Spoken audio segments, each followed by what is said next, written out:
The Tape Never Lies Network. The tape never lies. Tape never lies. Starts now. Tape never lies. The tape never lies. Draft Dr. Phil and the Smartest Man. Keeping it 100. Here we go. Go trading up 100. Yes! What? Oh my Here God. it is! Or just recording. The tape never lies. The people drop off, but we still keep rocking. You'll never know how good your football team's going to be until you play with maximum effort.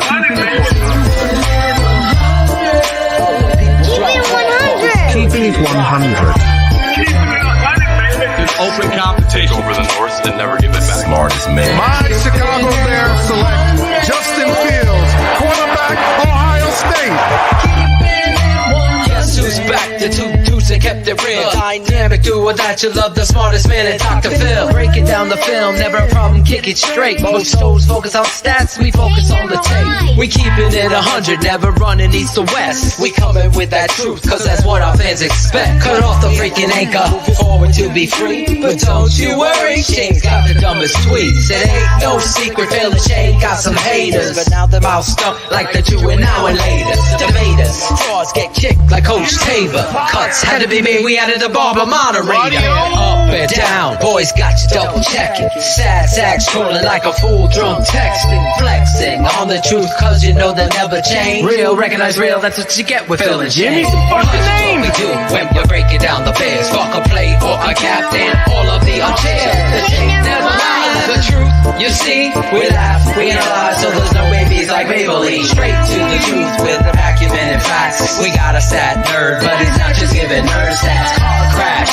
big impact like trick sack. Every Wednesday night you got the smartest man and Phil back. Now we know you're smiling like a fat kid with fun dip. We're back better than ever and we keeping it 100. Keep it 100. Draft Dr. Phil and the Smartest Man. Justin Fields gets outside the pocket, puts that ball perfectly where only Mooney can get it.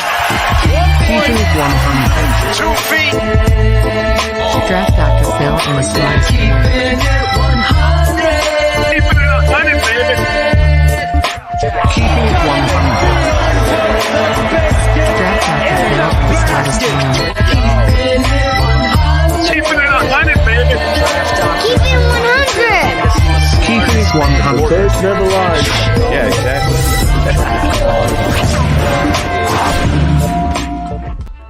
Yo, we got a good show for y'all tonight.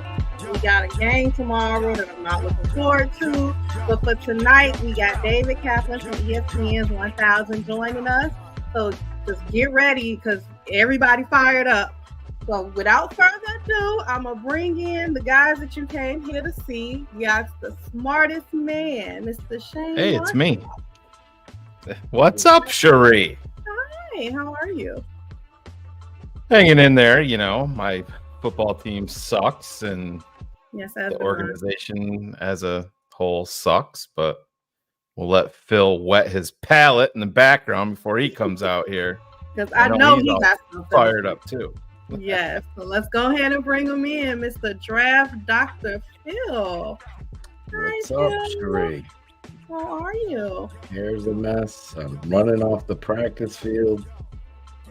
I'm losing my voice. Did your boys have a good practice? No, it's probably our worst practice of the year. Gotta be honest. Oh, hey, let's keep it positive there, Floos. Come on. We had a great practice. We did not have a great practice. This week we have to work on coach not being on the field and running in and out of plays and the huddle.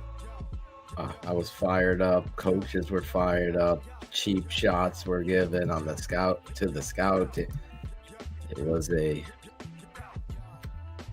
It's always interesting when you go on the mud field, I call it. It's the swamp field that we go to when they have a powder puff game.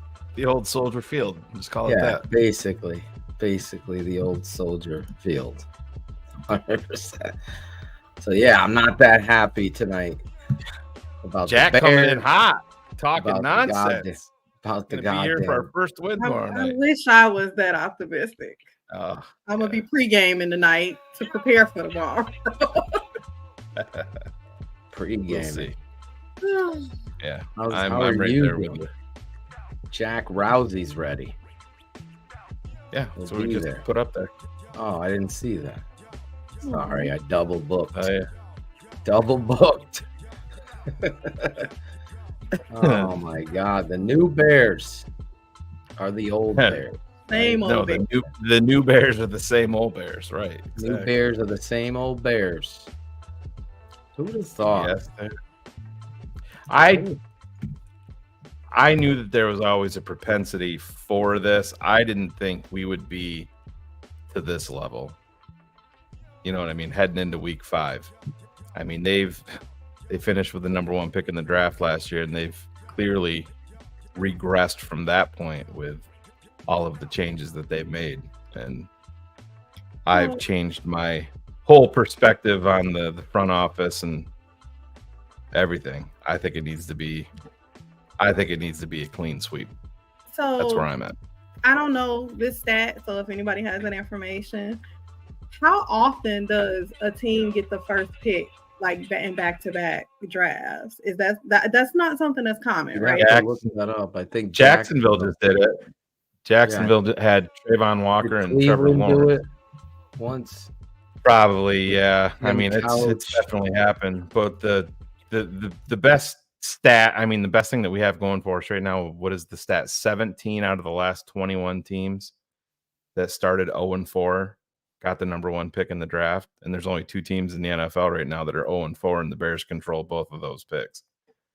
So you got that part going for you. I mean, if you're gonna get kicked in the nuts, you might as well have a payoff at the end, and I guess that would be it. But who's going to be pulling the strings? If you're drafting number 1, you're the number 1 draft pick overall. It's already etched in stone. So it's deciding what happens at number 2 and who you're trading with. That's where the drama would start. Would you agree with that, Phil? Yeah, that would definitely be the bit. You're no-brainer. Taking the quarterback, Caleb Williams, and then you're looking. Are you trading that because someone wants the next quarterback? Yes. At number 2, yeah. You trade it. Yeah. 100%. And now you're getting more acquisitions, and you're trying to stay in a pocket where you're. You say to Arizona, obviously- you want Drake May. You want Drake May. You come see me. Exactly. I'll take those 2 that you have, and then you have 3 first rounders. I mean, that's the. Or it depends, because I really like Olu, and then you could just go quarterback, left tackle, and now whoever the new GM is, you cannot stay at number 2. Can't. I can if I believe Olu's a franchise left tackle. I could do that. If you have the potential to have 3 top 10 picks or 3 top 12 picks out of this. I go by my golden rule, the Holy Trinity. Oh, I hear you. Quarterback, and if you're right there, God gave you left tackle and a new coach. Now you got 2 out of the 5 that I want. Yeah, or 3 I out get of it, 5. but you have to. You're in a position of power. You have that neon for sale sign out at number 2. The kid, that's where we disagree. If the kid is what I think he is, then you take. Yeah, him. but you have to weigh. Do you have that much of a delineation between him and any of the other That's what I'm tackles? saying. It's too early for me to say, but I believe that kid is the best left. Oh, tackle. I'm set in stone right now that the top 3 picks are already done. Oh yeah. Yep. Williams, May, Harrison Jr. Those are the top 3 picks, and you can clip this and hold me to it. I think that's what it is. There you go. We'll Caleb's not see. staying in school. I know that's the hot trendy thing for people to say and to get clicks on social media. Chicago's the number 3 market in the world. He's not turning down Chicago, guys. Not. I agree with you. You go back to school and you go back to school and you get NIL money, which is not going to be comparable to the number 1 pick overall in guarantees, and then you shred your leg. I mean, have we seen this before? Does everybody remember when Matt Barkley was a shoo-in to be the number 1 pick, and then he decided to go back and he ended up being a 4th round draft pick? I'm not saying that that's going to happen with Caleb. Who's saying that a even worse team isn't going to have the number 1 pick next year? You have a major media market. Nobody's turning down New York. Nobody's turning down LA. Nobody's turning down Chicago. And we can talk to our guest about this, because I have a thought that he will totally agree with my thought process on this. But I'll let you take it away, Phil. That clip is loaded up if you want to roll that. Yeah, guys, it's a special night. Obviously, not because of the Chicago Bears at all, but because one of our favorite people on the planet and true friend of the network, as well as someone you hear each and every day on your FM dial and your AM dial, everywhere. This guy is everywhere you want to be. He's like Visa, or is that MasterCard, or is it American Express? One of them. One of them. But take that, do that. I think they need to take that coaching whistle away from a certain coach in Chicago and find someone else. I can't wait to bring this guy out the way we do. This is a new way that we do. As the super chat has opened itself up, let's bring him out. Bring him out, Jay-Z. Is Jay-Z? No. Let's bring this guy out. You know him from ESPN 1000, David Kaplan. That was the worst loss of the Matt Eberflus era, and he's lost 14 straight of these bad boys. 14 straight. You know why it's the worst loss? Because you got out-coached in the second half, and Eberflus made the single worst coaching decision that I can remember in Chicago sports. And Lord knows there's been a litany of bad coaches that have come through this town. Folks, that is an embarrassing way to lose a football game, and I'm so freaking mad I can't begin to tell you. I have never been that pissed off to lose a goddamn football game. Take that.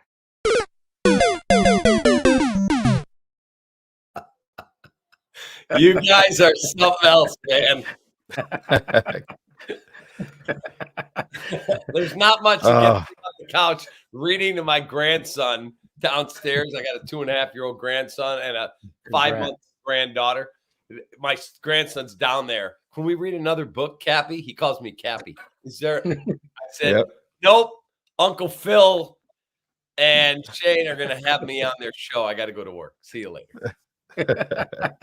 Well, you're taking time away from your family for us. How do you not love this? Myself a nice 0 sugar Dr. Pepper. Let's get it on. There you go. I got my 0 sugar Coca-Cola with you for later. This whole 0 sugar thing, way better than like the old Diet Coke. That was garbage. Oh, yeah. The zero stuff is really good. The tab. Oh, I remember. Oh, you're going way back. Do you know who still drinks Tab? I didn't even know they made Tab. Virginia. Probably Matt Eberflus. Probably Eberflus. Doug Collins is a huge Tab. Really? Oh, really? Like, Tab. This stuff is horrible. It's like still there? They still make that? Hey, Shane. So I get a video of this young quarterback, and like, can I swear on here? Yes. Oh, yeah. Like, who the fuck is that? That guy, that kid is unbelievable. It was Phil's kid. And then I see him throw to the other side. Yeah. I mean, he's got him ridiculous. He's got him coached up perfectly. He does. I can Shane, coach him up. He's good. He's actually playing the just other coming in sport. right now, Cap. He wants to say hi to you. I told him you were coming on, so It's funny. over, I was buddy. texting with Billy Donovan. He goes, "Hey, how's the young man that I met in Toronto?" I'm like, "I think." Oh, he'll love There to he hear is. that. What's up, brother? How are you? Doing good. How are you? I'm good, man. I'm good. How are you doing? Doing good. Bears You can look do you better. look amazing. Got way Thank better you. hair than I do. No. He How's looks school like going? Good? It's going pretty well, yeah. All right, good Playing job. soccer. Good job. I always wonder how you're doing. I asked Phil, how's Shane's son doing? So I'm glad to hear you're doing well. Yeah, thank you. You got he it. reminds me of a cartoon character, like one of those video game karate guys with Yeah. the perfect surfboarding hair. Look He at him. does have the great surfboarding hair. Yeah, I just took a shower, so. Nice. He's Well, getting to good that for you. age. We gotta keep him in the shower. He's on that Uh, precipice yeah. of preteen, so Oh Yeah. yeah. gotta hose him down every couple The hours. my kid, smells are that's how I raised my kid. Every morning before they went to school, we take a shower. Every day, we start our day like that. wake up. And I made my kids make their bed. They did not like that. But now Yep. my kids make their beds. They're like, we learned that growing up. I hate an unmade bed. I Cap. can't get into an unmade bed. I can't Pull up, either. pull up Admiral McCraven. Shane, Admiral. Admiral McCraven making your bed, and he gives a speech about how if you make your bed, you've completed a task, you start your day in a way better frame of mind. Yeah. Admiral McCray. Shane can't hear you. Riley wants to say goodbye. He's very shy. right. Look at him. All right, Riley. Make your bed every morning, kid. All right, I will. All right. Go Bears. Yeah, Admiral Bears. McCraven. It's an awesome speech. Admiral McCraven. Admiral Shane, McCraven. he gives a Sharif speech. could look it up. He's in his army uniform. He's a general, or he's an admiral, and he said, "You should make your bed every morning because it's the Oh, first yeah. task you complete every day."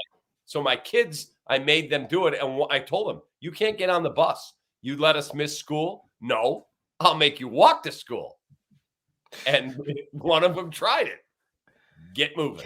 Cap. Isaac Siegel. He's paying $20 to get me and you on the phone with Coach Eberflus on a Monday morning. I'm down with that. Yeah. Oh my God. I mean, Coach, could we start with the lie? Could we start there, Cap? Like, oh, you mean the Claypool stuff? yeah, the lie. Well, first of all, there's a couple lies, so you're right. Okay, so we have to have this guy on. He's a very nice man. I just don't think he's very good at his job. He is coming on with us the day after the Packers game.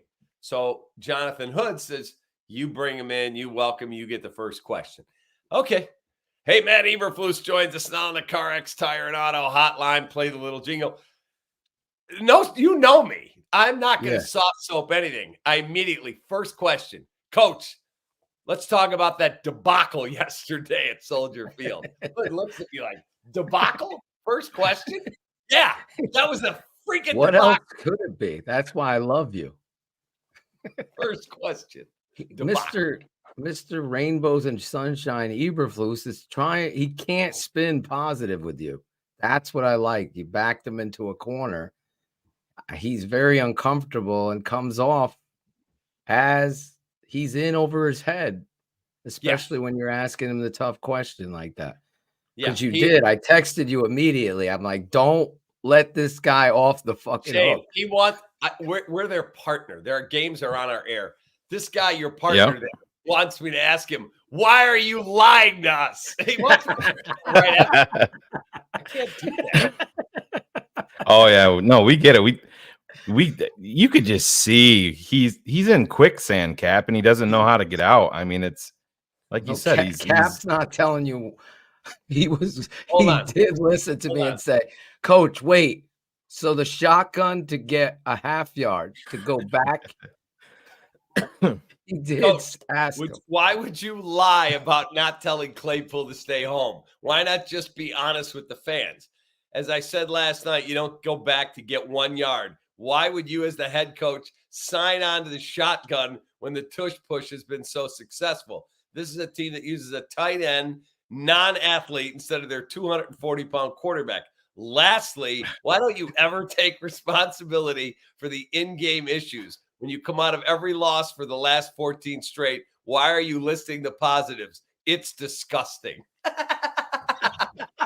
My guy, Phil. It's yeah.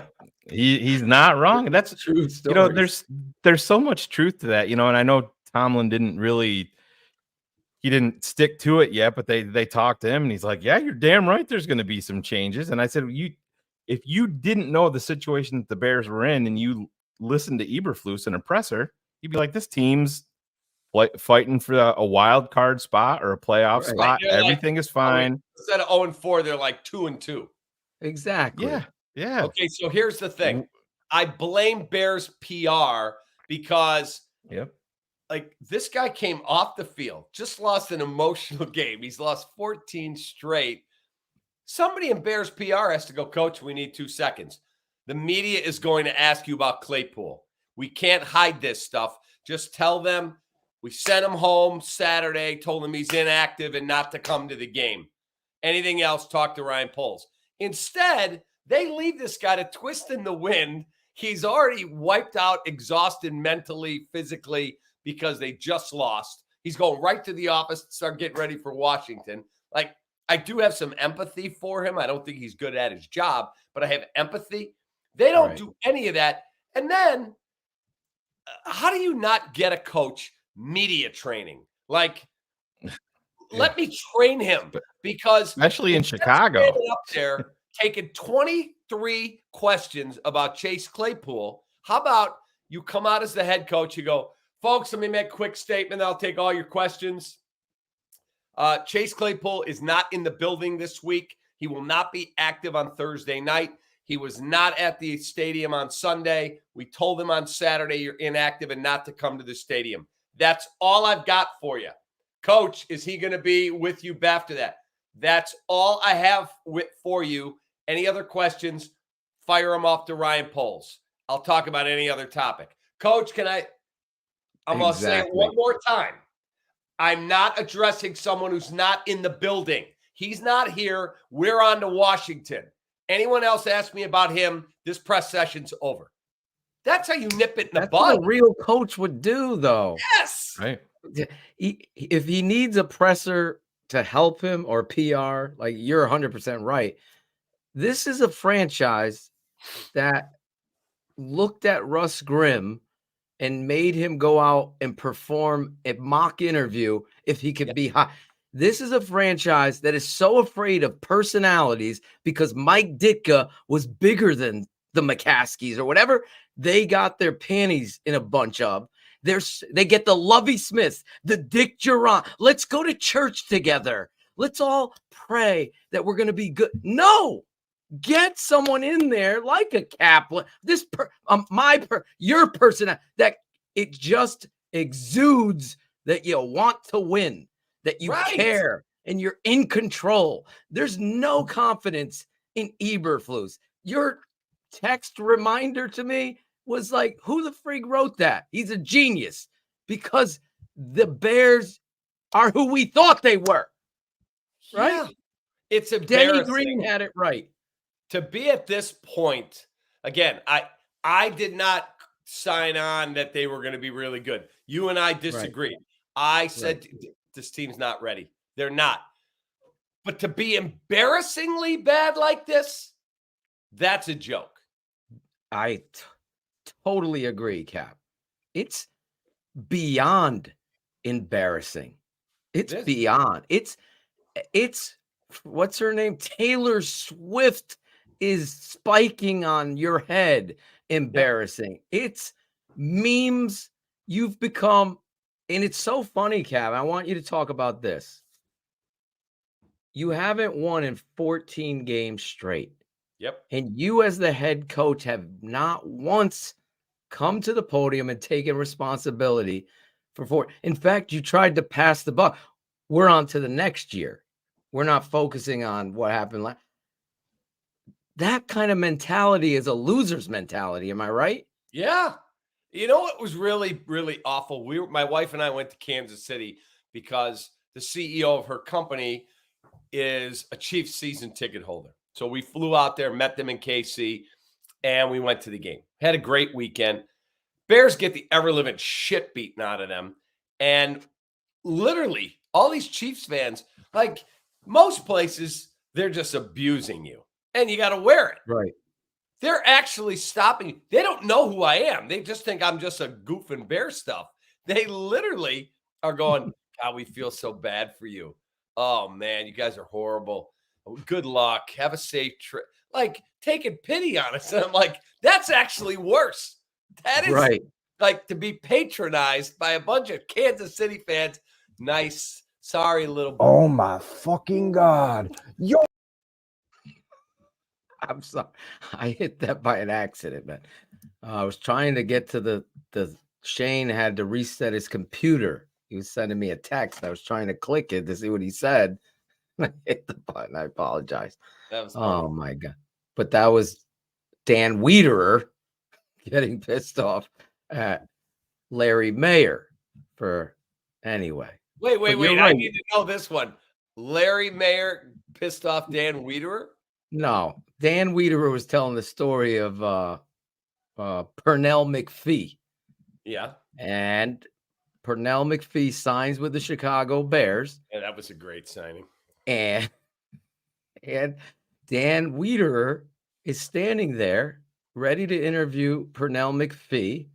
And this is Pernell McPhee as Dan is about to hold his question up. Larry Mayer shows up to stand beside Dan Wiederer, and this is what happened. Oh my fucking God. Your lunch with Larry.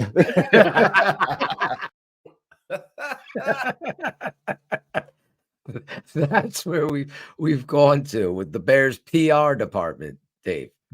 Lunch with Larry. The whole thing is just, it's literally revolting that it could get this bad.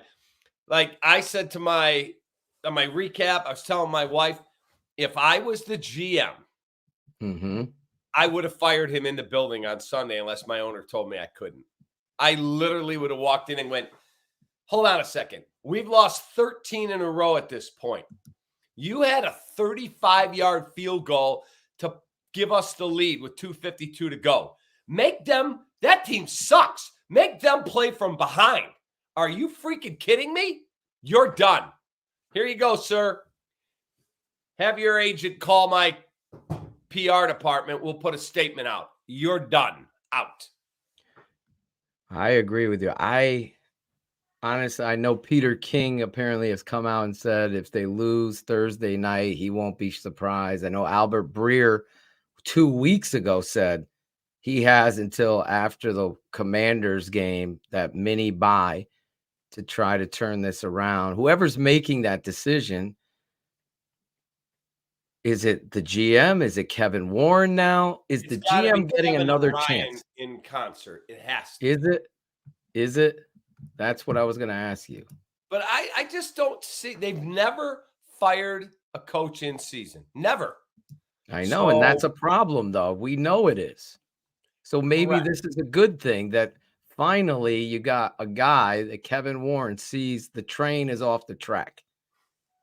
But let me ask you a question. So let's assume I don't think they're winning tomorrow night. I don't. I hope they do. I don't think they are. Right. So Eddie Jackson, out. Jalen Johnson, out. Brisker today tweaked his hamstring, questionable. And up front, as Olin Kreutz said to me yesterday, bro, those are animals up there named Montez Sweat and Chase Young and Deron Payne. I just don't see how we match up. So let's assume they lose tomorrow night and they decide to fire Eberflus on Friday. I'm not saying they would, but let's assume that. Yep. Who's taking over? Look at that staff that they put together. There's not one guy on there you go, that guy's been around, other than John Hoke, the D-back coach. You're making him the head coach? Shane had said, well, maybe you give it to Hightower, as he is the special teams coach and he's been around the league for a long time and has an understanding and more of a personality here that might be able to carry this You forward. give it to Getsy? You can't give it to Getsy. This dude is way in over his head. The Senior Bowls might make that available, right? Because he was and Poles went out of his way to praise him and give him that opportunity. Oh, we're going to make him, and they're selling him as some sort of like potential head coach to be. Remember those days? Oh boy, if the offense keeps humming, yeah, we'll lose Luke Getsy to be a head coach. Now people, they want him out immediately. Who wants Getsy? Who wants Getsy? Oh my God. It's very difficult. It's very difficult. Frank Hacks. That's a great comment. Okay. Cap, can you shrink the trade field of which teams Poles is allowed to trade with? Keep Poles away from trading with Belichick, Tomlin, Harbaugh, and Reed. I don't know what he means by that. Well, he means like when Chase Claypool is getting traded, and if he can't play for Mike Tomlin, you can't play for us. Right. Right. True. I see what he's saying now. Thank you for clarifying it for me, Cap. There you go. Yeah, because they're playing poker while you're playing. What are you playing there? Roulette? Tiddlywinks. Tiddlywinks. Oh, Ryan Poles. Where are you landing? Shane has come out and did a 180 from last week. He said, well, from a couple weeks ago, I think they all have to be, I think it's got to be a clean sweep, Cap. I really do. So hold on a second now.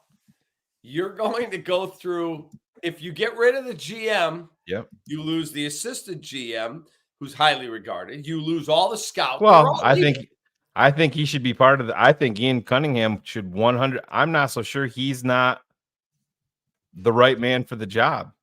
Phil and I have talked about this. You just listen to Ian Cunningham talk, and he's to me, Ryan Poles is so nervous and almost analyzes every single word that comes out of his mouth before he says it. Ian Cunningham's just sitting back. He's got his hat on. It's cocked and locked to the side, and he's chill. He's not nervous. He's got a little presence about him. But Cap, you talk about them never firing a coach in season. They've never been in concert with GM, coach, quarterback either. And if you bottom out and you're bringing in Caleb Williams, I don't want any of these people around. Okay, so Joel Klatt tonight was on the Colin Cowherd show. Yep. Yeah. Joel Klatt is the lead analyst for Fox on college football. Former quarterback, I think, at Colorado or Nebraska, wherever he played. Colorado. He is friends with Caleb Williams' dad. He says on the podcast, I'm playing the audio tomorrow, that Caleb Williams and his dad only want to go to one of 8 teams that can contend for a championship.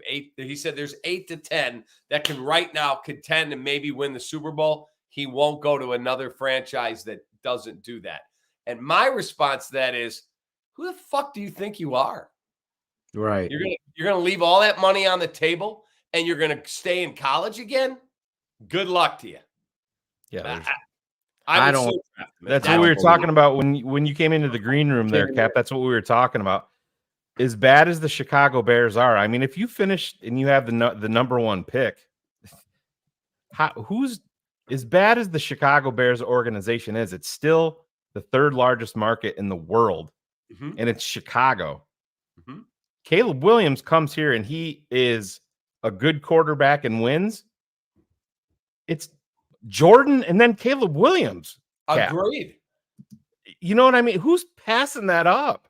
That opportunity. Okay, so if he says to you, hey, I appreciate it, but I'm not coming to Chicago, so don't draft me. I have the number 1 pick. You know what I do? Yeah. I'm drafting you. You're damn right.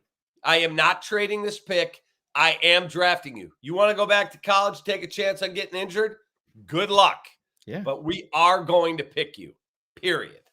Yeah, I mean, I agree with you 100%. The 8 teams that are Super Bowl contenders are all drafting where, in the 20s? Right. You need to find where you're going anyway. I agree with you, Cap. You're 100%. And you play the power role. You ain't going back to school. Phil, what would you do? Shane, what would you do You get the number 1 and number 2 picks. And your phone rings and you're out on Justin. Let's assume you decide Justin's not the guy. And your phone rings and it's pick the team. The Steelers. We'll give you our next 3 number 1 picks this year's and 2 more. And we'll give you TJ Watt or George Pickens. Your choice.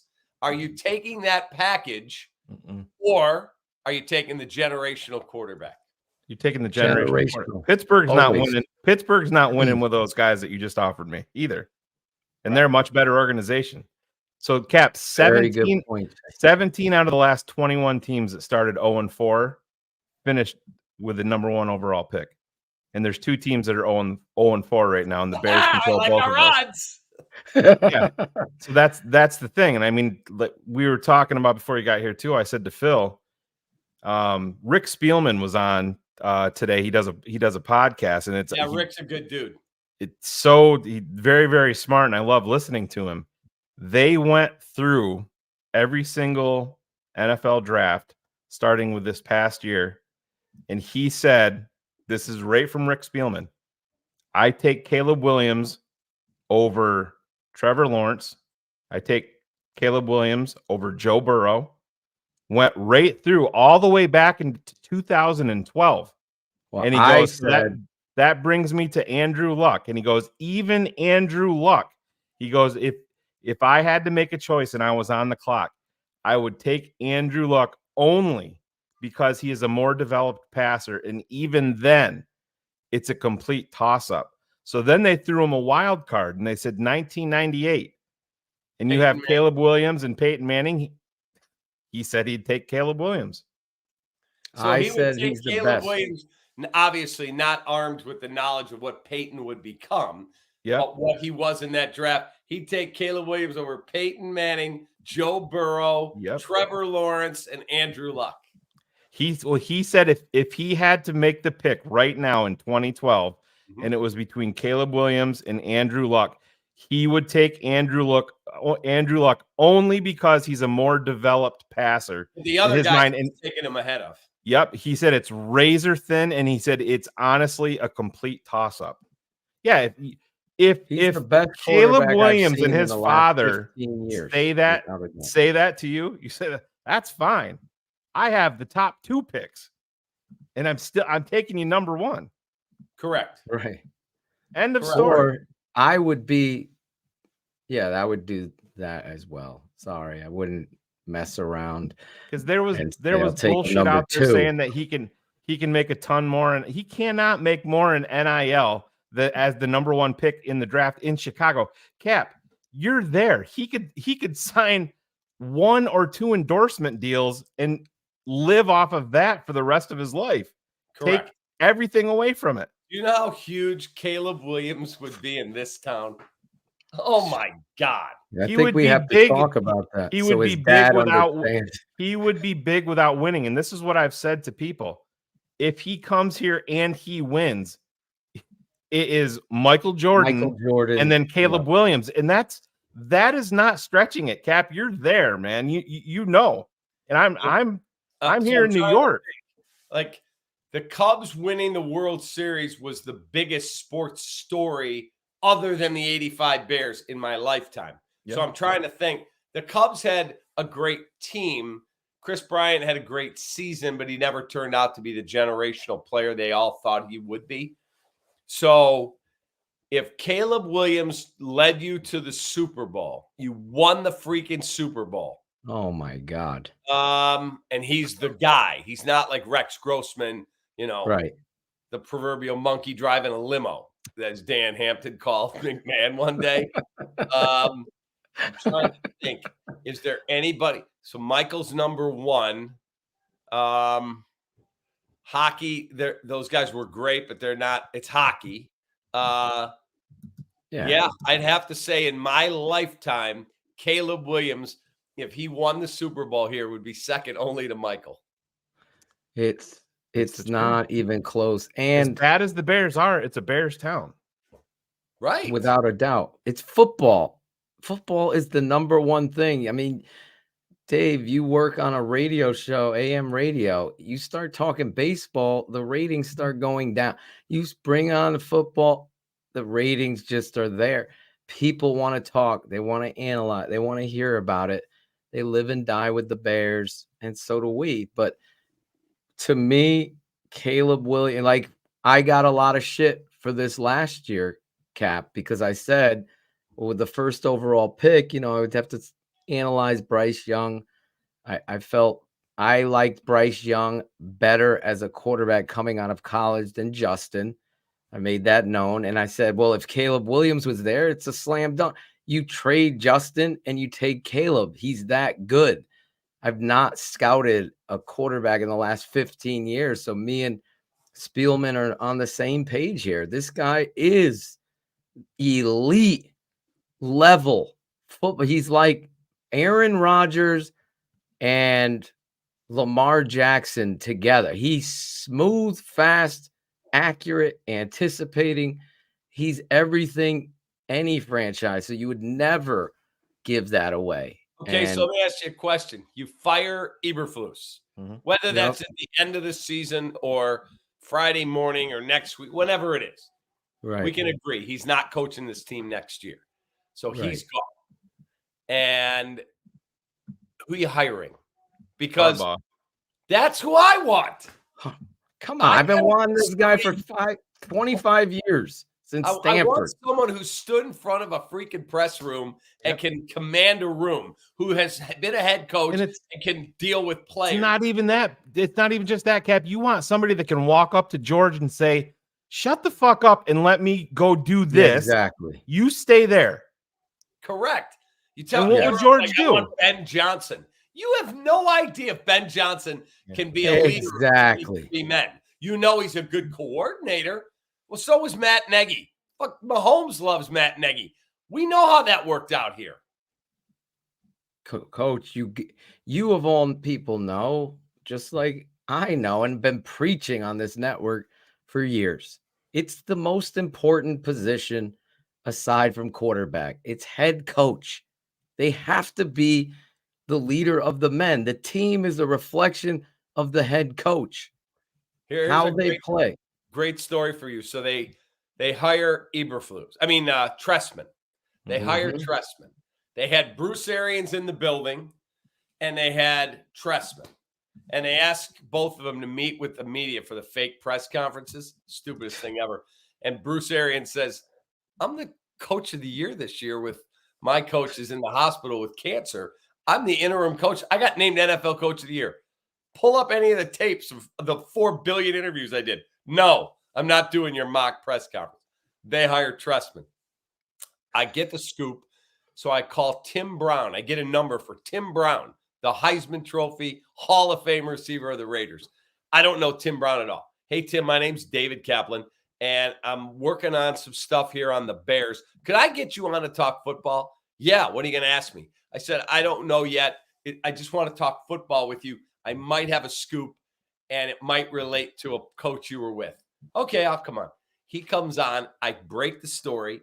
He comes on, and I said, Tim Brown joins us now here. Hey, Tim, I've got to ask you, we just learned the Bears have hired Mark Tressman as their new head football coach. He goes, no way. And I said, he was one of your coaches. He was your OC. He said, he's a really nice guy. There is zero chance he'll be successful. Zero. I said, what do you mean? He said he can't stand in front of a room of 53 men. He coaches from the back of the room because he's not comfortable addressing 53, testosterone-fueled men. And I said, that can't be right. That cannot be. He said, mark it down. Call me back. He won't last 3 seasons. There's no way. And he was right on the money. He was. Listen, you got to find a leader of men. I've been saying it for years. The coach has to be maniacal. Brought it up with Dick. They were intimidated by him, the McCaskies. They don't want that kind of heat. Thus, Bruce Arians. Thus, Russ Grimm. Thus, who was the other guy they let walk out of here? Aside from Dave, what was his McGinnis. They announced him without. he said, you know what? Fuck these McCaskies. What's the common denominator here? You remember The what Russ Grimm McCaskies? called them? McClaskies. He called them McClaskies. McClaskies. No Claskies. Yeah. Yeah, but No no, Claskies. Cap, you can't go down the route of. I know a lot of people are saying if they did bring in Caleb, if they drafted Caleb Williams, people are saying, oh, bring in Lincoln Riley with him. I just don't think you can go down that route again if you're the Chicago Bears. You mean getting a college coach? Well, first time guy that's adding even more pressure to the situation than there already is. Now he has been a highly successful head football coach, but he also signed at USC for $115 million. Yeah. You think the McCaskies are writing a check for more than that? You know what Harbaugh's buyout is? 1.5, right? Yep, 1.5. Yes. Look at you, Dave. Yep. You I think do my homework. That's like signing a freaking backup center to the practice squad. By the way, guess who John Harbaugh shouted out for how well he played not 2 days ago. Here we go. A week ago. Yeah. I'm sure Owen. He said essential Mustafa, how well he played. Hey. We don't have a center on this team. We'll see what happens when their first round draft pick gets healthy. How long they keep Sam in there? He's back. Tyler Linderbaum. Yeah, that was my guy coming out of college. Yeah, Sam only got 5% of the snaps the other day. Linderbaum's back. Yeah, that's where I thought Chicago was going with John Michael Schmitz in the second round when he was there. So did I was like, I'm like, there he is. He fell into your lap. You just drafted a right tackle, solidify it even more, make Justin's life easier. I like Poles. I do. I think he's a smart guy. You asked him to rip this thing all the way down. Yeah. You basically told him, here's the coaches that we've interviewed for you. Yeah. So I'm not all in that I would fire Ryan. I would give him another year. But for an offensive line wizard like he is, like he played the position. Andy Reid has said that guy's brilliant about putting offensive lines together. What are you doing? Why did you not fix this thing? Didn't Andy Reid also say that Matt Nagy was the best coach that he ever had on his staff? Yeah, and you want to hear something? So we're in Kansas City. Our friends know somebody who's part of the Chiefs ownership group. And this person tells us, just so you know, whenever Andy retires, we're probably going to name Matt Nagy the head coach. Patrick loves him, and the players play for him. He's going to get Super Bowl rings, and we're all going to be back here puking. No, it won't happen. I can't see it. I mean, it could be an outlier. You mess up and you kind of course correct, but we'll see. Let's not put the cart before the horse there. Oh, man. I'm still damaged from that. The shoe sales. And we got another shoe salesman, Coach Eberflus. Let me ask you, your gut on him. If they lose, like you say they will they pull the trigger, and should they pull the trigger in regards to this? And is it going to be Kevin Warren, like you said, huddling up with Ryan Poles saying this has to happen? So it depends how they lose. If you tell me they lose tomorrow night, 28-27 on a late field goal, and boy, they were firing off the ball, and wow, Bears they lost, but they really played with some passion, then I don't think he gets whacked. If they go out tomorrow and it looks like the Chiefs game at the half, I wouldn't put it past Kevin Warren. I just keep going back to the McCaskies have never fired anyone in season ever. That's one. Number two, who are you making the interim coach? And my brother had the great line to me last night. I said, you don't have anybody capable of coaching the team. He goes, the guy you got now can't coach the team. Why do you care who you're putting in there? Now, let me ask you this. What if you picked up the phone? Yellow, Lovey. Yeah, Kevin Warren. Hey, man, I know you're out just chilling with Marianne. Isn't that his wife's name? I think Marianne. I think so.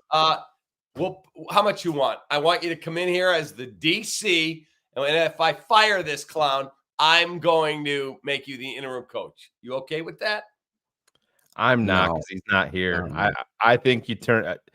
I don't know if you guys talked about it. I know I had to drop off there and reset some stuff, but I turn it over to you. Cannot. It would be so Chicago if they lose the game tomorrow night. Warren fires Eberflus and they name Luke Getsy interim head coach. That What that about would Lovie be. Smith?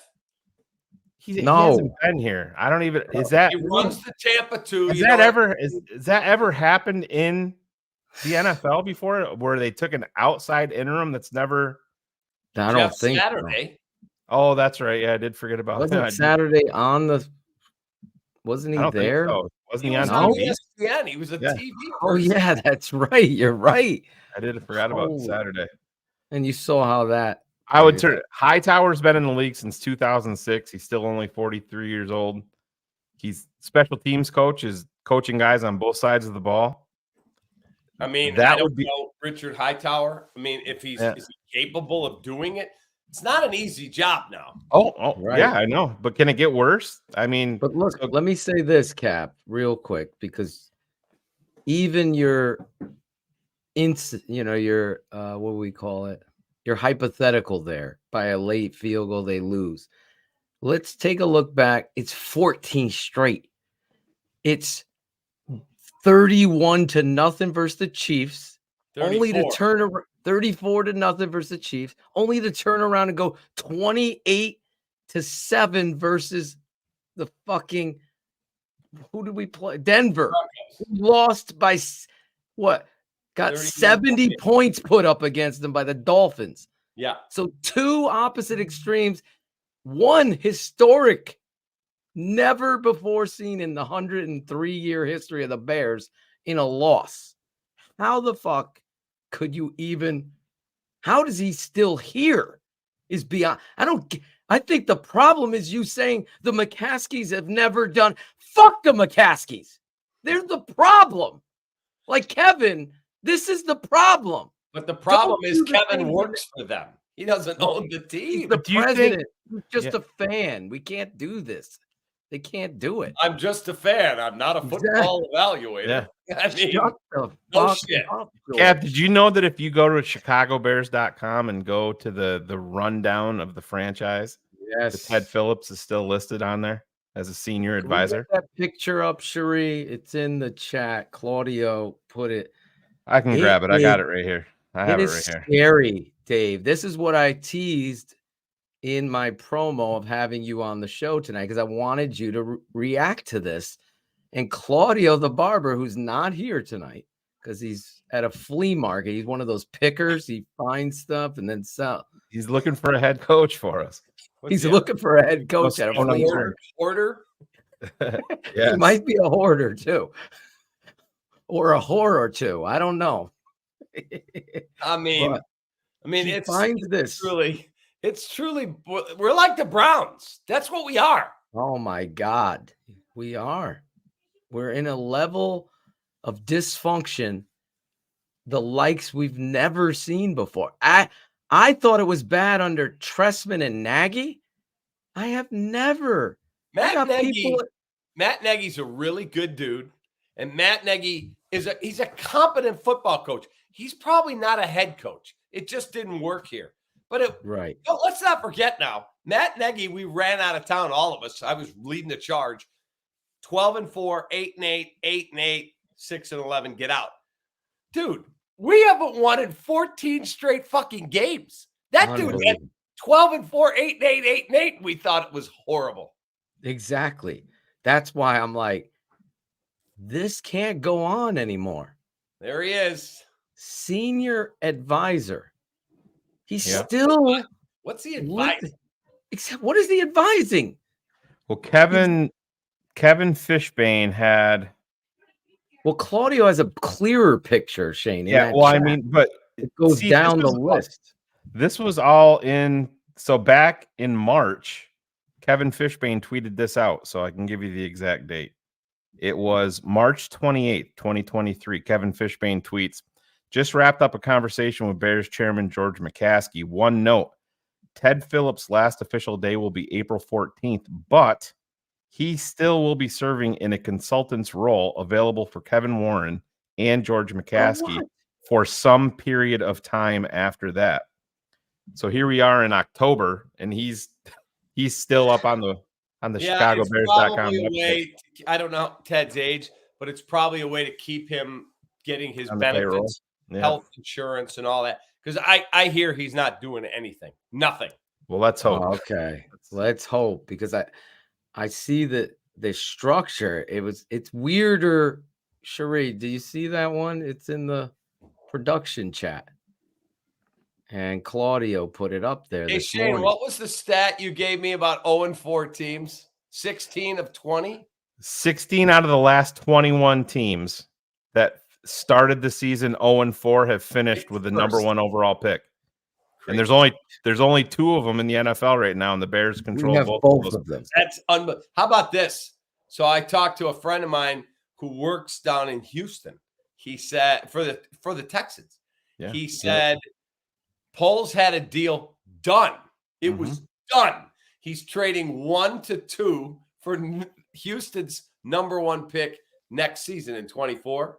And then he's trading 2 to 9, and he was going to get the number 1 pick last year, the 9th, the 2024 number 1, DJ Moore. He just wouldn't have gotten the 2nd round pick, but he would have gotten a first from Houston. So we would have 3 number 1s in this draft. And Houston got cold feet at the end and said, we can get CJ Stroud, the guy we really want, at 2. So they didn't do it. And there's still a pathway for them to have that this year. I mean, if the football gods blessed you and gave you the number 1 and number 2 overall pick, you're selling to like Arizona and say, all right, you want Drake May? I want both your ones, or you're not going to have your quarterback. Correct. You know what I mean? Unbelievable. Like, what do you do if there's an elite? I'm not talking about an okay. There is a Dexter Lawrence. There's Vita Vea, like a 3 technique in the middle of your defensive line that is generationally good. Jalen Carter without the baggage, that type of guy. You're taking the quarterback with the 1. The 2nd pick, are you taking the 3 technique, or Anthony Munoz part 2, the next great left tackle, is sitting on the board, or Marvin Harrison? What are you doing? I said think to the Phil, left tackle. Yeah, but I think you have to. Quarterbacks are different because it's you're overpaying by 20 to 25% just because it's a quarterback. Yep. And I mean, Arizona's not going to. It kind of takes you back to like Trubisky and Mahomes and Watson. You know, the Bears had such a delineation between Trubisky and Mahomes that they thought they had to move up 1. So then it's going to come back. It's going to come back to what you think of Fashanu, the left tackle from Penn State, versus like Alt from Notre Dame. It's going to be, to me, Cap, and like I said, you can hold me to this, and I said it in the beginning of the show. I think on draft day, pick 1, Caleb Williams, pick 2, Drake May, pick 3, Marvin Harrison Jr. I think it's that today, and I think it's that on draft day. Did you see? Do you guys remember Josh Lucas? He was the top assistant to Pace. He was head of personnel. So Josh is out of the NFL right now. Josh went on both the Waddle and Sylvie show on ESPN and the Parkins and Spiegel show on The Score. And I listened to both interviews. They were both great. Josh, they both said to him, how in the fuck did you guys leave Mahomes on the board? He said, okay, I'll answer all your questions. So he said they invited Deshaun Watson to go to dinner when they went to his pro day, but Deshaun said, no, not interested. He rejected it because he wanted to go to dinner by himself with them, and they were having dinner with like 2 or 3 other Clemson players. He said there was no scenario we were ever going to draft Deshaun Watson. The same thing with the Chiefs. They did not like Deshaun Watson either because he'd had a prior ACL tear, and they said thin wrists and thin ankles usually do not hold up well in the NFL. So he said he was never, ever in the discussion. He said we loved Jamal Adams if we weren't going quarterback. When we decided we're going quarterback, he said we had Patrick Mahomes in and we had Mitchell Trubisky in. He said we liked both guys. He said we literally thought, okay, Mitch does not have as high a ceiling as Mahomes, but he's got a higher floor. Like he'll never be awful. He may not be generationally good, but Mahomes is so wild, like a wild colt, that he could bust out or he could be there. He said, we would have been good with either one. So Sylvie said to him, hold on a second then. If you were going to be good with either one, why trade from 3 to 2 if you could get either one and just stay at 3? And he said, it's a good question. He said, we wanted Mitch. Mitch was by far more highly regarded in the league.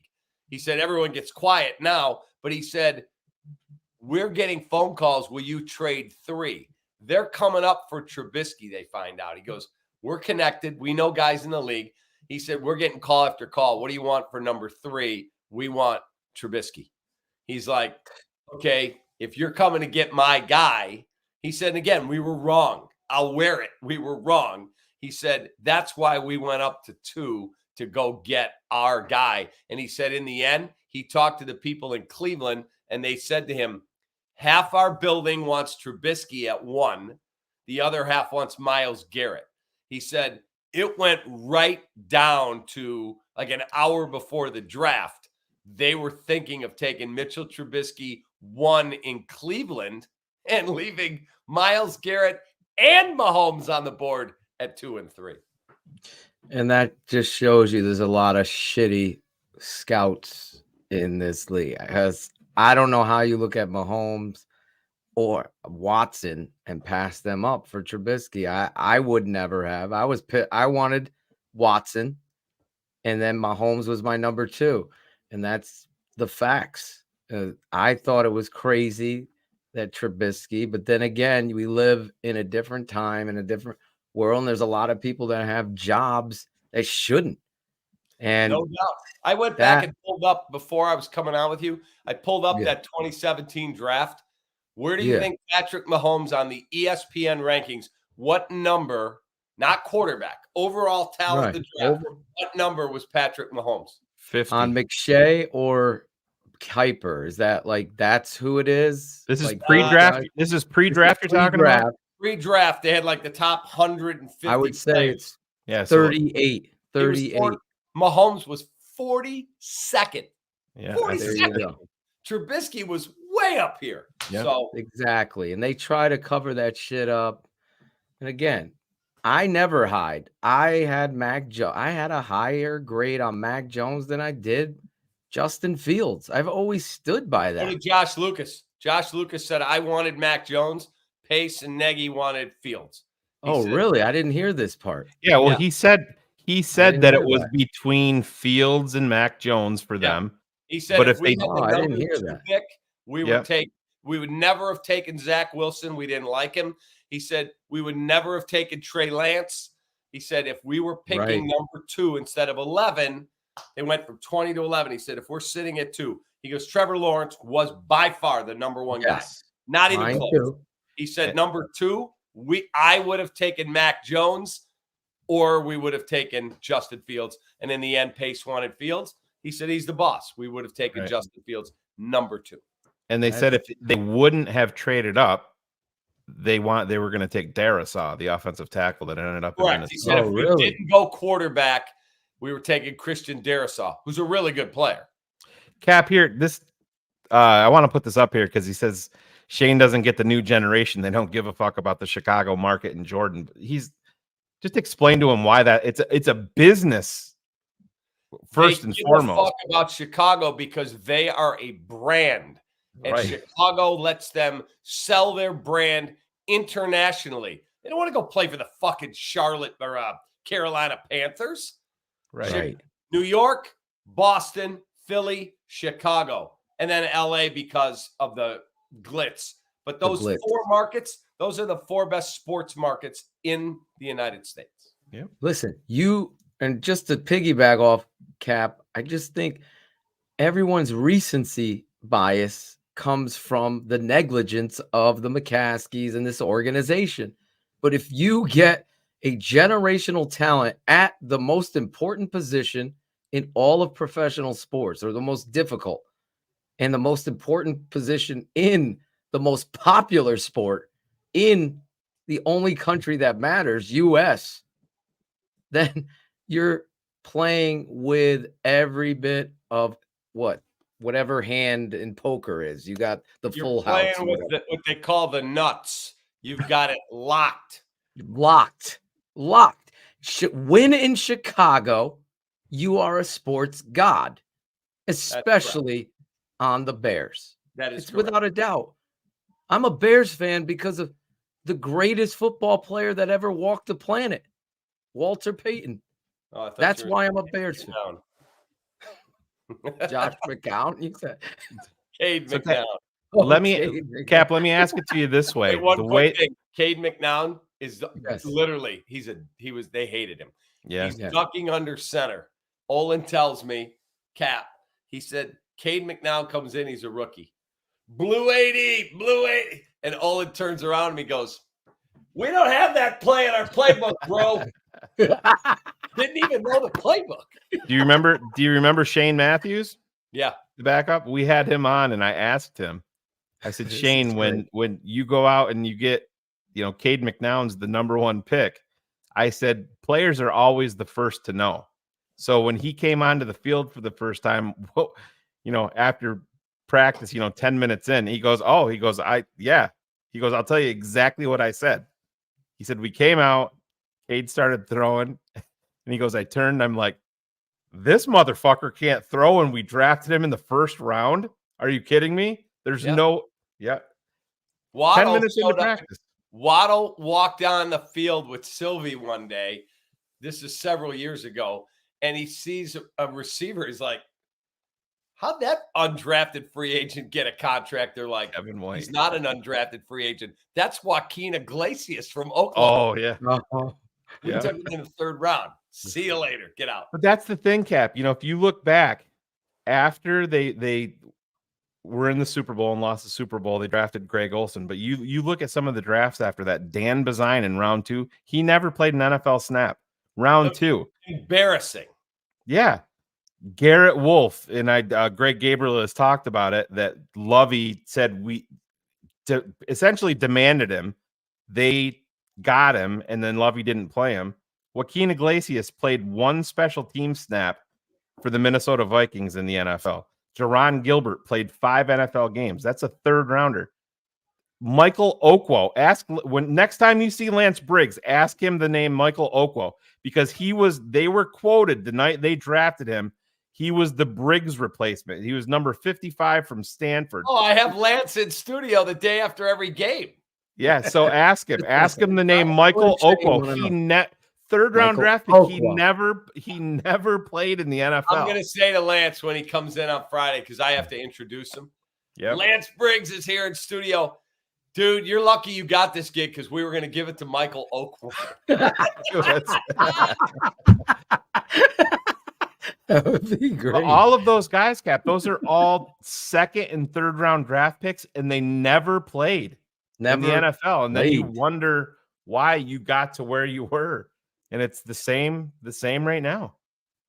Cap, let me reel you in on who jumped out of the pool. Jerron Gilbert. Yeah. Five games in the NFL between the Chicago Bears and the Buffalo Bills. 5.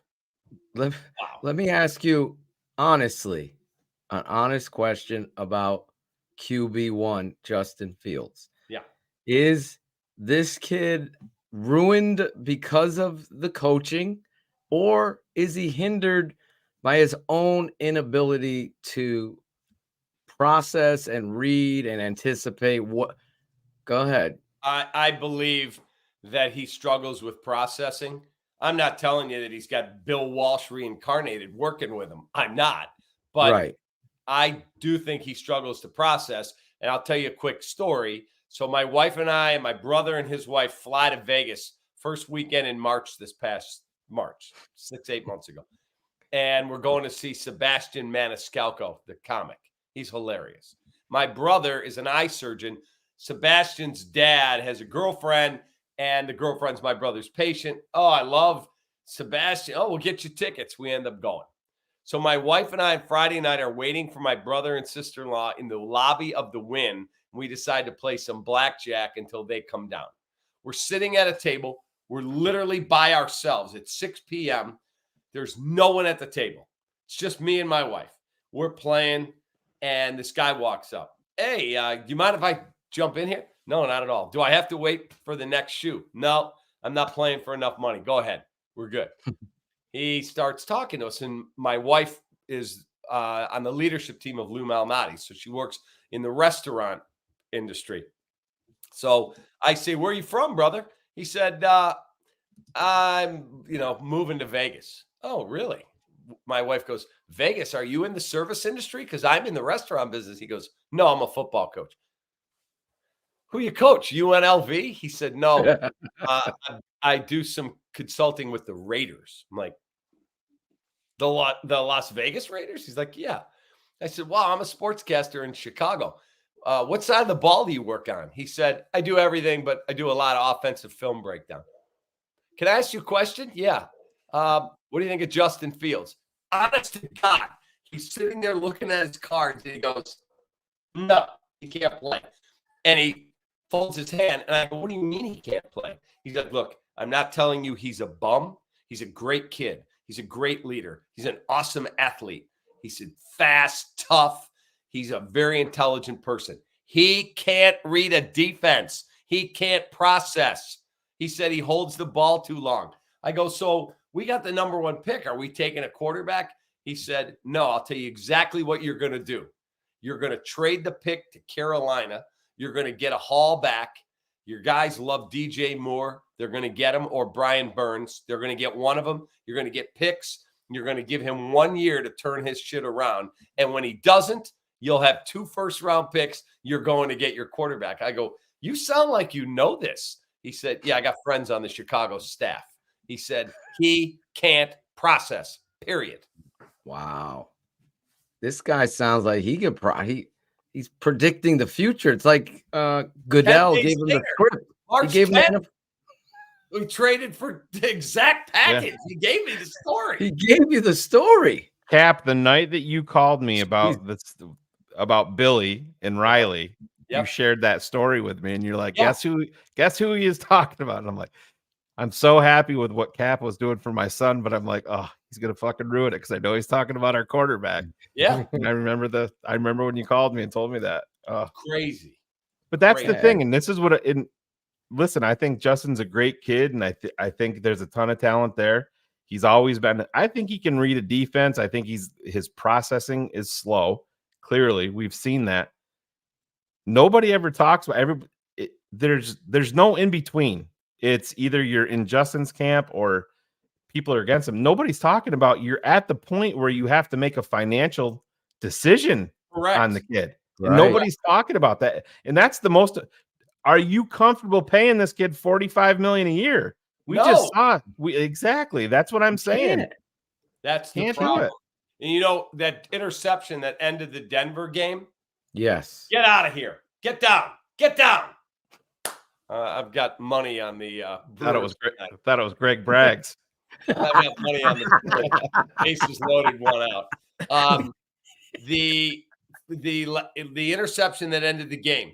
So I'm doing my YouTube show with Waddle and Olin last night, and both guys said Justin thought it was a zone, and Cole Kmet correctly identified it as a man-to-man. And so when Justin said, I thought Cole was going to run to an open space and sit down, Waddle said on the show last night, there is no open space in a man-to-man. It's you against a guy. This is not a zone defense. You have to throw, and Matt Ryan said it on the broadcast if you heard it. He said that ball has to be thrown to the right or outside shoulder. He's got defender here. When you throw it to this shoulder, it gets picked. You throw it here, he either catches it or it's incomplete. Well, he incorrectly identified it. Game over. See you later. Thanks for coming. Yeah, and Cap, I said it last week, and I was breaking down. I'm producing, obviously, I produce for the patrons, the breakdowns of.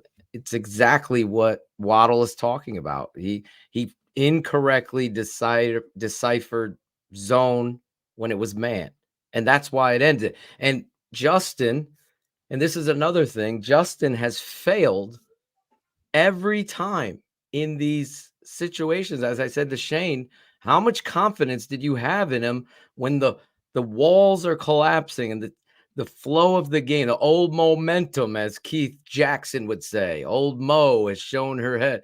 Here we go. Justin has not overcome those here's the numbers. drive. Here's the numbers, Phil.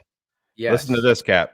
Yep. In potential game-winning drives throughout 30 career starts for Justin Fields, his numbers are 30 of 62, 80 yards, 0 touchdowns, 6 interceptions, 3 fumbles. Oh, you got to text me that stat. I'll give you credit tomorrow.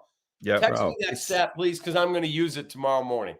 It's incredible. I said to Shane, like right when they lined up, are you feeling good about this?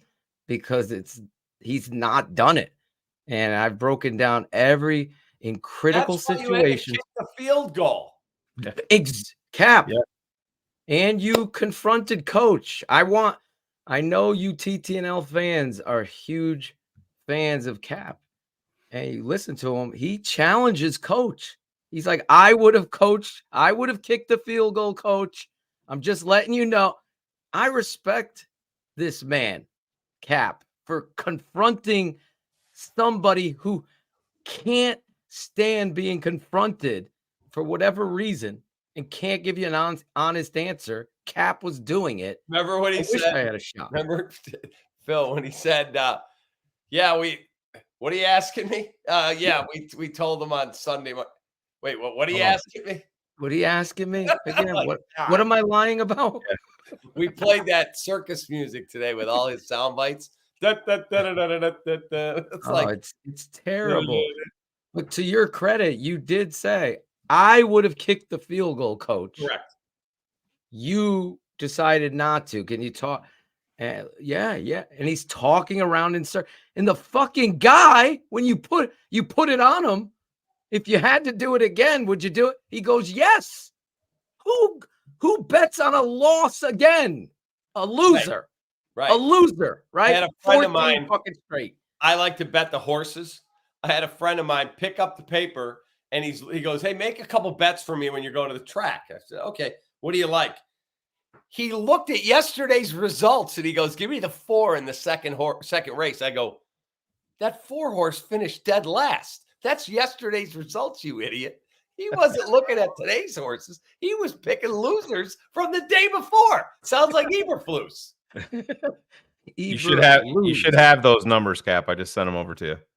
Perfect. I got you. You're the man. All right, I gotta go because I gotta take my dogs out before I go to bed. We gotta let you go. You're the hardest working man in sports.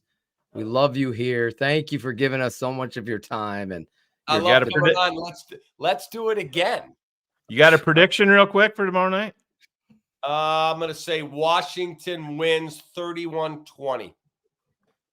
30. And Coach Eberflus Friday morning?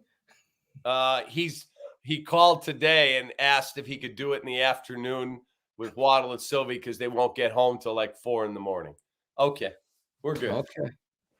You're not like you're out on you ratings bonanza, right? He's the great David Kaplan of ESPN 1000. You also could check him out on his YouTube channel. Go over there, give him a follow. Take that every day. Recap. REKAP on YouTube, and he always gives you the take that. I just love that you have your own moniker on top of the person that you are. All the best to you. You guys too. Love you. I look forward to talking to you guys soon. Love you, Cap. Thanks. Love you, brother. God bless. Tell Peyton Manning Jr. I said hello there. I will. See you, Cap.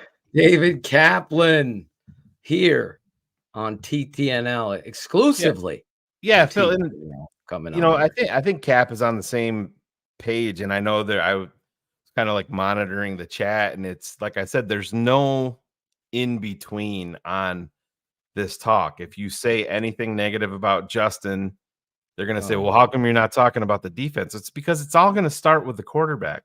And the one guy, there was a guy in the chat saying, well, oh yeah, so you want to have these top picks and then you don't want to address defense. You do not pass up a generational prospect at quarterback.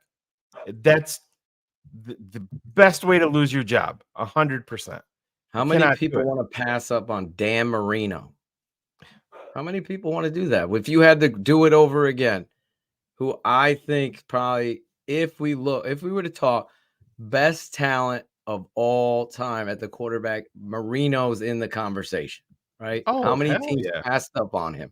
What do you think he'd be passing for today with today's? Oh my motherfucking God. That dude's he's on record as saying, I think he's on record as saying like he'd approach 6K in a season. That motherfucker's release was oh my God. I'm like, Dan Marino it's not talked about enough how great he was. But this is the point. Listen, I'm a Justin Fields fan.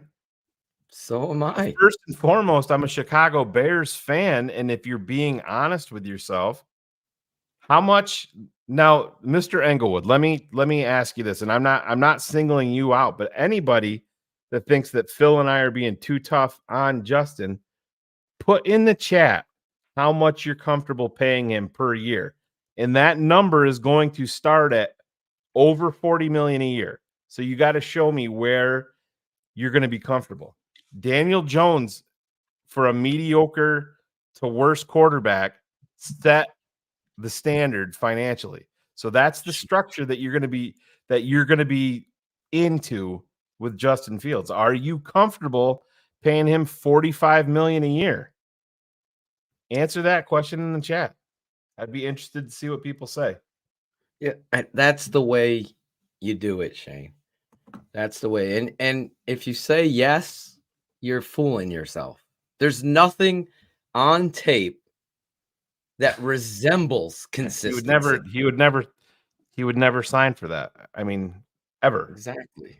But I think he's saying that's what he's comfortable. So I'm assuming that he is agreeing with what we're saying. Exactly. The only way you put 22 is if you agree with what we're talking about here. Yeah. Let's get some of these super chat questions and comments. Mike D, $10. I hate his post-game press conference. He's talking about Eberflus, listing all the positives, which we pointed out first and foremost here at TTNL. How about addressing the negatives and working on that during the week that you had great practice? I added that part, Mike.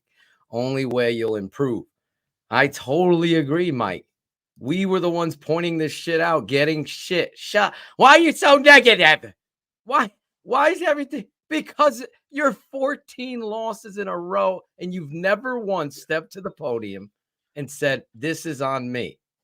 This got to be fixed. And I love the people that are anti whatever we say, and they're treating the Chicago Bears franchise with little kid gloves, and you're wrong. They're gonna figure it out. Everything is fine, Shane and Phil. You guys are the ones that are wrong. Why are you giving the Chicago Bears and George McCaskey and Ryan Poles and Matt Eberflus why are you giving them the benefit of the doubt? You show me where they deserve it. Show me where. They don't. It's a great George comeback. McCaskey definitely doesn't deserve it. George deserves this guy. We want Jim Harbaugh. You're right, Anthony Serrano, and thank you for your $5. We do. That's what George needs. Somebody that's going to push back. Big Steve Edwards, friend of the network. They keep hiring these tucked in coaches or first year coach. How many first time coaches are you going to get? Look at this. I said this to Adam Rank. Me and him were talking. And I said, Adam, look at it like this. You got a first time GM, first time head coach, first time offensive coordinator. Yeah, that's a recipe for fucking failure. You got to get somebody in here with experience. And I always will point this out as a coach myself. I'm not hiring somebody based on Shane says he really likes this guy. He's really good. I have to trust that person to be a part of my coaching staff. We're going to sit down and I'm going to have some serious questions that I want answered in order to recognize whether this guy knows what the fuck he's talking about and can fit here. These guys are just terrible. All of them. Think about it. Here's another one. Kap. We didn't get to this, Bill. But Shane and I can answer for Kap. Can you think of a Chicago team in the memory that's as bad as the Bears with the media? It's worse than Reinsdorf and Wirtz at their worst. Shane, you could talk about that more because I pay attention to none of the. But it's been the Chicago way, unfortunately. I mean, everybody remembers Garpax and with the Bulls, and even now with the Bulls, I think the thing that we fall in, the trap that we fall into, and it doesn't matter if it's just with the Bears, is you just assume that change is going to bring positive change. The names change, but nothing else is changing. The product, the situation, the wins and losses aren't changing. They moved on from Garpax, and now you have Acme in there, with the Bulls, and you're stuck in NBA purgatory, which is the absolute worst place that you can be. And with the Chicago Bears, it's the same thing. We all remember the excitement of Justin Fields on draft night, and their thought process was, we're not going to play this kid all year long because we have Andy Dalton. Josh Lucas talked about that and said if Andy wouldn't have gotten hurt, they feel like they could have made it through the entire season with Andy and let Justin sit on the bench. But if that's the case, then why the fuck is your first game plan with a kid that you want to sit for a year? Why is your first game plan to get him obliterated in Cleveland? And Phil, let's just say that is true. And so if you're interviewing Josh Lucas and he says, our plan was to keep him on the bench all year long, no matter what, the Mahomes plan, then go get another guy behind Dalton. I mean, why didn't you have another? Right. Go get another guy there. And it was Foles was the guy. But I mean, it's inept everywhere. Josh Lucas is part of that.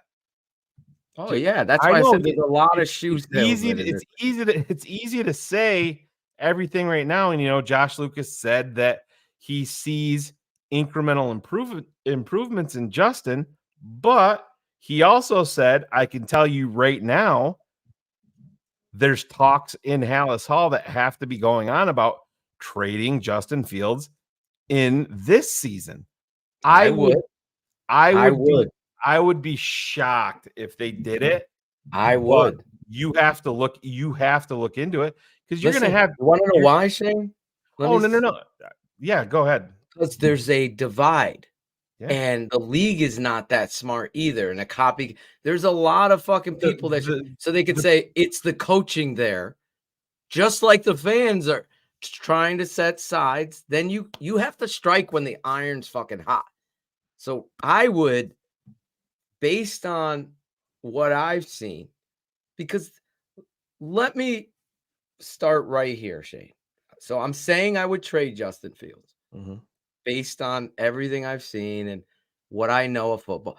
And I will tell you this. Can Justin be successful? Yes, he can. If you devise your offensive game plan the way I've told you, right? Well, you can make him this be is the thing. Successful. This is the thing, and this is going to be the talk that Josh Lucas did not bring up. But this is important. if you don't have the number 1 pick overall, you're not getting Caleb Williams. End of story. Right. That's your shot for him. So let's just say the Bears do not have that. Cap would Then say no then shot. Then you're talking about Drake May. But now let's just say this. You approach Jim Harbaugh and he's interested in coming here, and he says to leadership, it's got everything I want in a quarterback. I can absolutely resurrect the career. You have to have enough belief in the leader of your franchise. And at that point, I'm not talking about Justin Fields. I'm talking about Jim Harbaugh. Jim. Yep. I don't think that is out of the question here. If you have enough belief in Harbaugh, this is something that you're going to have to consider. And this is what he is the guy that could do that. People need to be able to broaden your perspective a little bit. Just because we're talking negatively about Justin Fields doesn't mean that there can't be a rainbow at the end of the tunnel. I would say it's probably remote at this juncture right now, because if they finished with a number 1 pick overall, guess what? They're drafting Caleb Williams. Oh yeah. End of story. No doubt. But these are the options that you have to have that discussion in Halas Hall. You have to.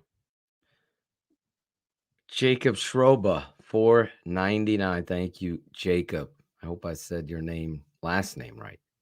You have lost 14, about to be 15 in a row. Get the F out of here, man. Complete embarrassment and joke. Eber lose, launch him to the moon. I agree. There, obviously. And I agree with Shane. I think it needs to be said a little bit more, because I think people hate criticism. Everybody was high on Justin Fields. Even Claudio smoked a Justin Fields blunt that day. Well, and that's the thing, Phil. And I don't know if he was trying to call me out, but 100%. I was excited as hell when they drafted Justin Fields. Absolutely. We were all on record. We were on record with people that do this for a living that were saying how fantastic Wilson was. And we said that we wouldn't touch him. We wouldn't draft him, Zach Wilson. But here's the thing. We've always said there's certain situations where coaching takes precedence. No other show, writer, blogger has said that. And I've fucking fought people over this, saying you got to get the head coach right. That's the most important. The Bears have failed there. So, yes, Justin is a byproduct of Nagy and Eberflus and McCaskey's and the decisions there. It doesn't take away what he is now. Broken. So here's where we are. And Shane had the great point. The only way, or one of the only ways, I'm sure there's a few other coaches in this fucking U.S. other than Ben Johnson, because Cap, me, and Shane are saying the same thing. You obviously like the guy, but the most important thing is, does he command the locker room? Yeah. Can he be a leader? Bullets on this. If you're with the number 1 pick, there's no way this coaching staff is not here. If Kevin Warren says, you mean there's no way they are here? Yeah, that in Chicago, not here.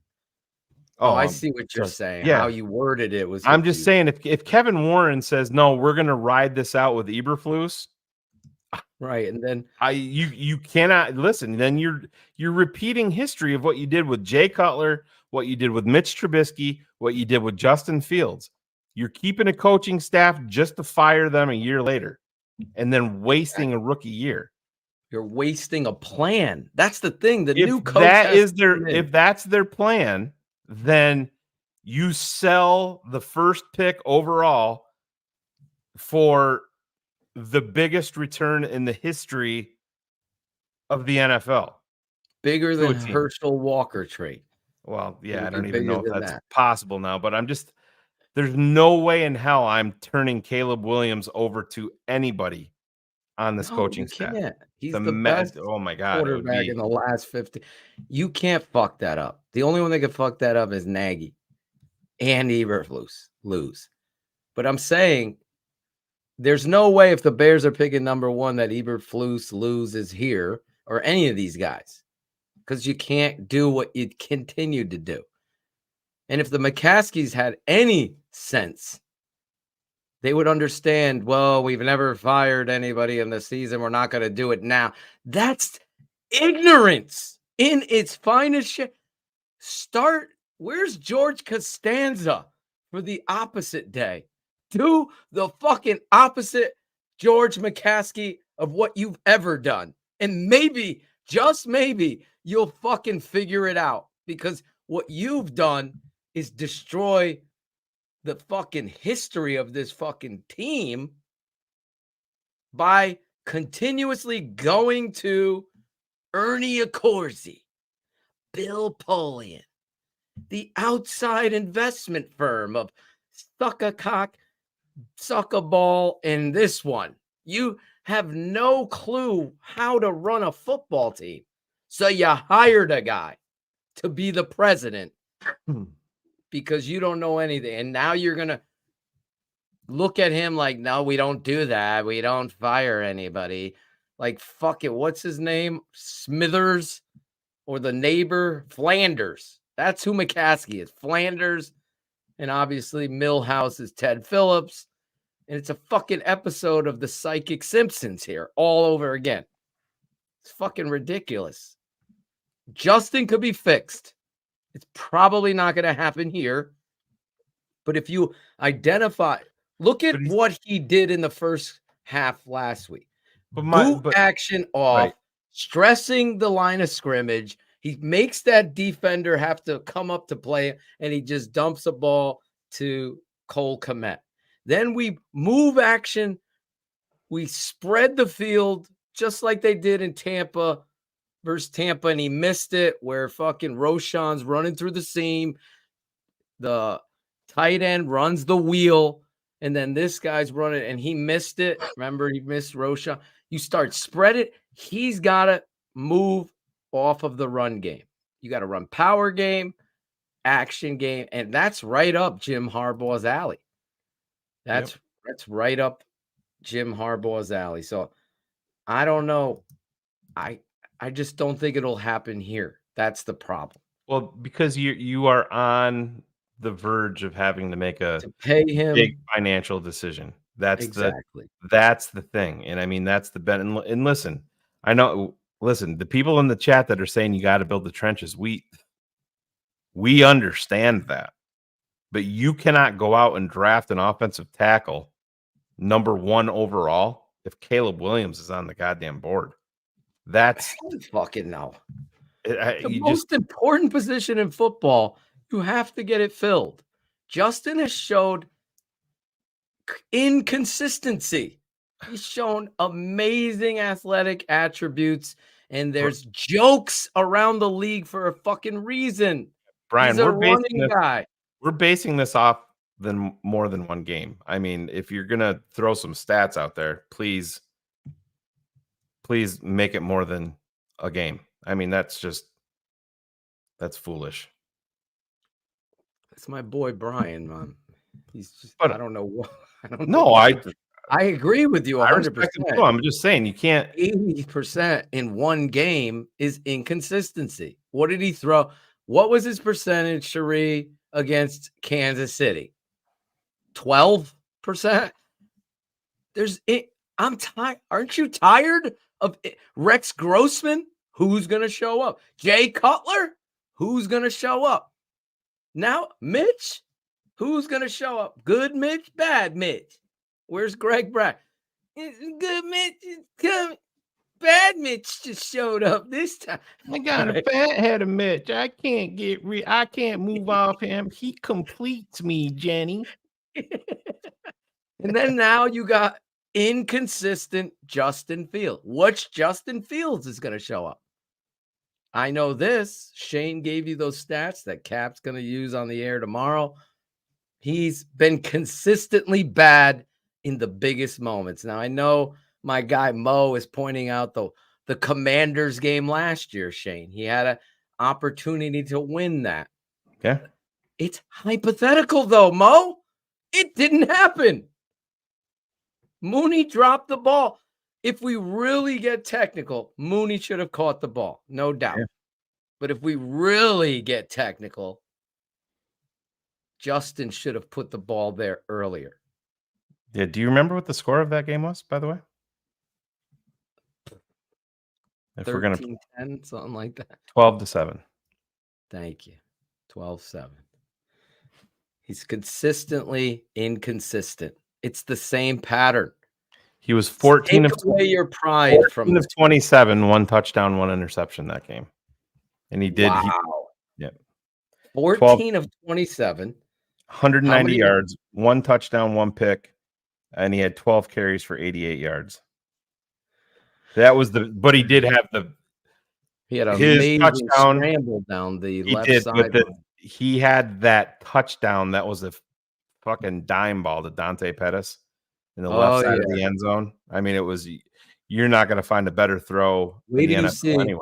So since you brought that up, if you're not a patron and you love the Chicago Bears and you hate me or like me when I break down film and make jokes and get fired up, I'll be releasing my video breakdown of the Bears. And one of the plays I'm going to tease you with is the touchdown pass to DJ Moore when DJ Moore kicks the pylon.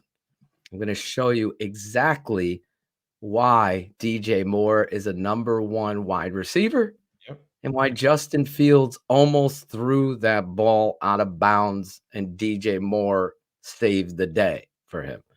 I will show you that on tape and why. So there you go. Why is Justin Fields so inconsistency? Bears keep losing. Jay Fields continues to struggle. When do you bring in Bajent and commence tanking? Or do you think they will play Justin Fields? We're having a problem tanking with our starters in there. So. I mean, we're 0-4, bro. I mean, got to bring in Bajent so we can lose. What if Bajent comes in and you win? Wouldn't that change the whole subject matter? What happens then? Yeah, I mean, depending on if this staff is here, I had originally said, game 12, 13 before they would bring Bajent in. But I fully expect that Bajent was elevated to #2 for a reason, because if this staff is here, he's going to be the fall guy, Justin Fields, for Eberflus, for Getsy.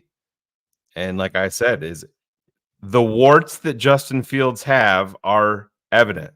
He is nowhere near the biggest issue on this team.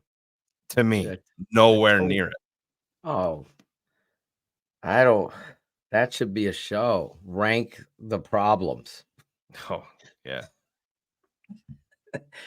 The Chicago Bears are like that house on the real estate market that has great outside picks. Wait, that price looks good. Those picks out. You get in that fucking house, there's fucking holes in the wall. You see a couple rats come in, fucking water dam. It floods every time it drizzles. For God's sake. It's beer goggles. You get beer goggles. She's a 10 and you got your beer goggles on, and then you wake up in the morning and it's like Keepers, creepers. Exactly, Brett. Listen, we're breaking down the Chicago Bears in a way. We've changed the whole dynamic of this show tonight because what the fuck are the Bears right now? This is Phil and Shane's show. We had the great right David now. Right With now, they're Cherie, the I worst. didn't forget you, Cherie. They're Love the you. worst organization in sports, and I don't think that that's a stretch. If we were playing Uno, what card are they? Skip.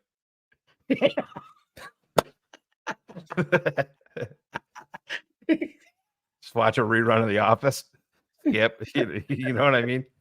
Oh my God. I love you. That was great. This is not scripted.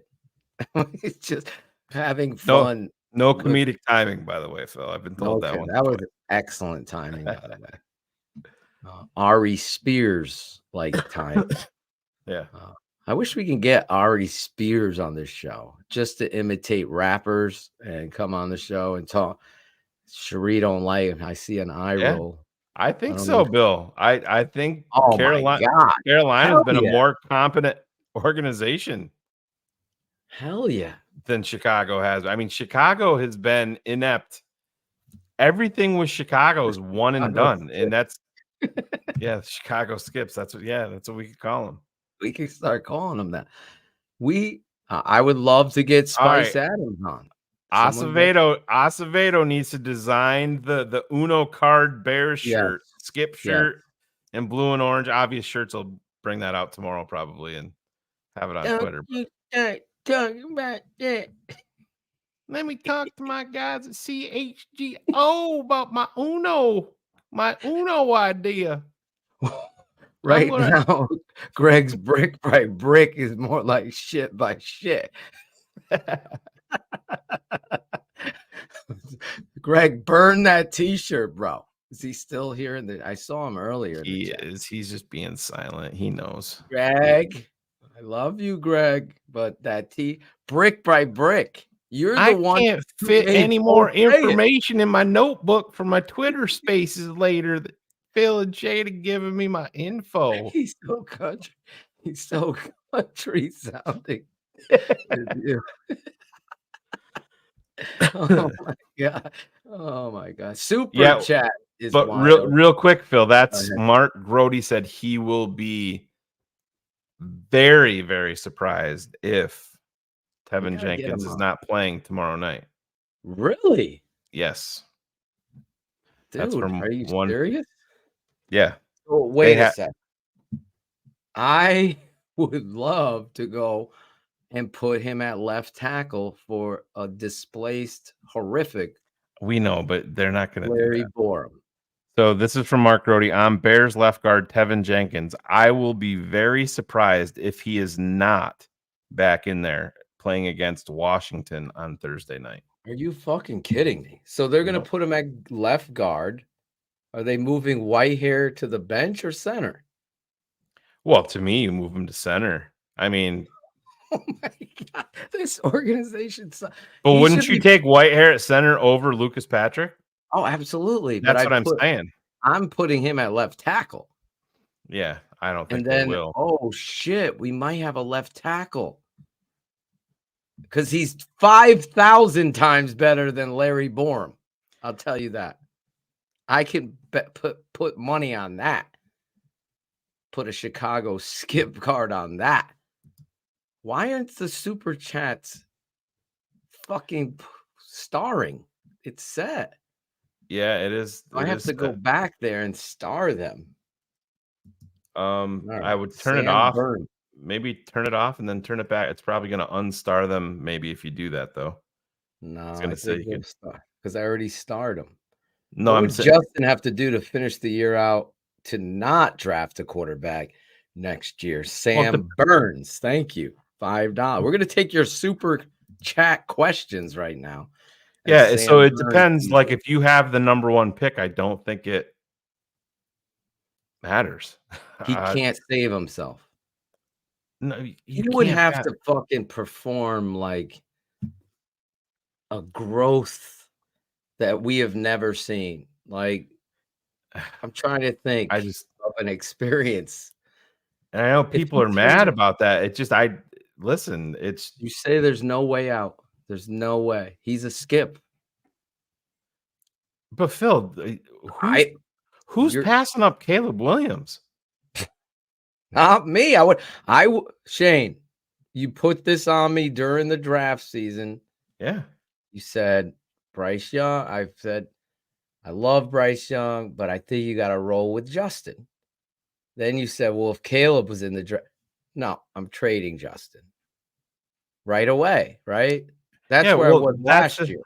This guy is just outstanding. You're gonna have teams like Atlanta, like Seattle, Minnesota will call. Yeah, I don't think they would trade him there. For Fields. Yeah, those teams 100%. I mean, with the Jets call. With the Jets call. But I think it sounds like Aaron Rodgers said he's all in on coming back. What about no? You're on the air, baby. You're on. You did it. You made it. She came in all quiet. Yes, she did. Did you give Shire Mets? Nobody brought me food, Steph. She didn't bring me food. Actually, she was working the concession stand tonight, the coach's wife. Nice. No, I think you're right, Shane. I don't know what I he just could do. I think it's don't over. see. Yeah, and I mean, I think you're right. I'm sure that there's more teams there off the top of my head, but I mean, listen, if I'm Atlanta and if I can get in on him on a non-premium price, and you're telling me that I'm putting him in a environment controlled stadium with Bijan in the backfield and Kyle Pitts and Drake London, you're goddamn right I'm going to take a chance on that. Make the trade to Atlanta. But if I'm Chicago, I'm going to say you're going to send me over your second-round draft pick and Kyle Pitts. You got to play hardball. It's a quarterback. Hell yeah. I would love Kyle Pitts. I would give him Cole Kmet. And Khalil Herbert. And throw him in the trade. Oh, David, the super chat wasn't starring them automatically for some reason. So I will get this message to Cap. David Schilker. Every week I fuck it up, Dave. $4.99. He listens to Cap. We'll send him back as $4.99. Just needs to change his last name. It's David S. David S. when Phil speaks. Bill, also, we owe you an apology. This is actually a great question because I know Cap thought he would have laughed. Was the most overrated painting. Take a screenshot of that and just send it, or I can do it. I can text it to him right now. Text it. Text it. Think he'll get a kick out of that, Bill. $5, Bill Wagner. Bill, every week, man. Phil, they're starring for me. Oh, they're not starring for me automatically. Maybe bounce out and come back in, maybe. Because like at the beginning of the show, you and Cap were. I kept starring them automatically for them. No. But I'm saying in the beginning of the show when I dropped off, I texted Cherie and I'm like, "Am I choppy?" Because you and Cap were super choppy for me. Like it almost to the point where I couldn't. Really? Yeah. Let's see if the next super chat. Someone send a super chat, 1 cent, whatever you do, and let's see if it stars. So, have you been unstarring these as you go? Okay. After, yeah. So we can go on to the next one. We'll see if it pops up. The next one. Here we go. Mr. Englewood. Which player should be retained and signed, though? $2. What is it? I think Darnell Mooney should come back. I really love this football player. I'll show you on tape why. Yeah. I mean, the Claypool thing that's over. So if you bring back, is there an update on that? No, I just don't see. I mean, Phil. So is it going to be a cut? Yeah, I think it's going to end up what it ends up being. I mean, at best, I think it would be you're trading Claypool in a 7th for like a 6th rounder. Zambrano just did a super chat. Is it starred for you? Yes. So it's in your about Borum and Jenkins. Yes. Really? Yeah. So when I go down, my last start is Rome. Yeah, no. Hector's is there. If I was you, I would just leave the studio and bounce back in. I'm gonna bounce back in, like he said. Cherie, it's just you and I now. How you doing? Hello. So much quieter here without Phil, isn't it? Is there vodka in that? I have that same glass, by the way. Oh, look, great minds. No, this is actually an orange whiskey that I just added a little orange juice. Orange whiskey. I had to get Inglewood. I guess put in the chat. I guess I don't. You're talking about the Bears free agents. Yeah, I'm with Phil. You have enough money to bring in Mooney, and I mean, if you're depending on how the draft goes, if you're in Harrison Jr. territory, that's a hell of a trio to move forward with. Absolutely. You were right. Hector's now starred there. Yeah. Fucking worked. Cherie's getting liquored up on whiskey and orange juice. Gin and juice? No, not gin. I can't do gin. I don't even know if I've ever had gin in my life. Cherie, I'm here to check your cat. Cherie.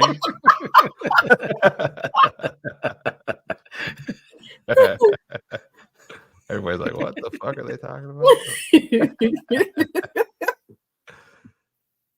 But Phil, yeah, so we were talking about Darnell Mooney for Inglewood. Yeah, I at this point I have no problem with them. You got to be in the business of keeping, good football players. And if you're in the quarterback business, or if Justin is back, you want to have them have a lot of options. I mean, would having DJ Phil, if the draft fell a certain way and clearly Marvin Harrison Jr. was the top player on your board, having DJ Moore and Darnell Mooney isn't going to prevent you from drafting Marvin Harrison Jr. You know what I mean? Exactly. Good teams don't do that. It's actually a hell of a trio to move forward with. Good teams actually say, hey, this guy's just a great football player. Even though we have this, let's add that. So I agree. Let's go to Frank Hacks, $1.99. Love you, Cap, but not as much as Bajan. Oh, so now you see the ones at the top. Okay.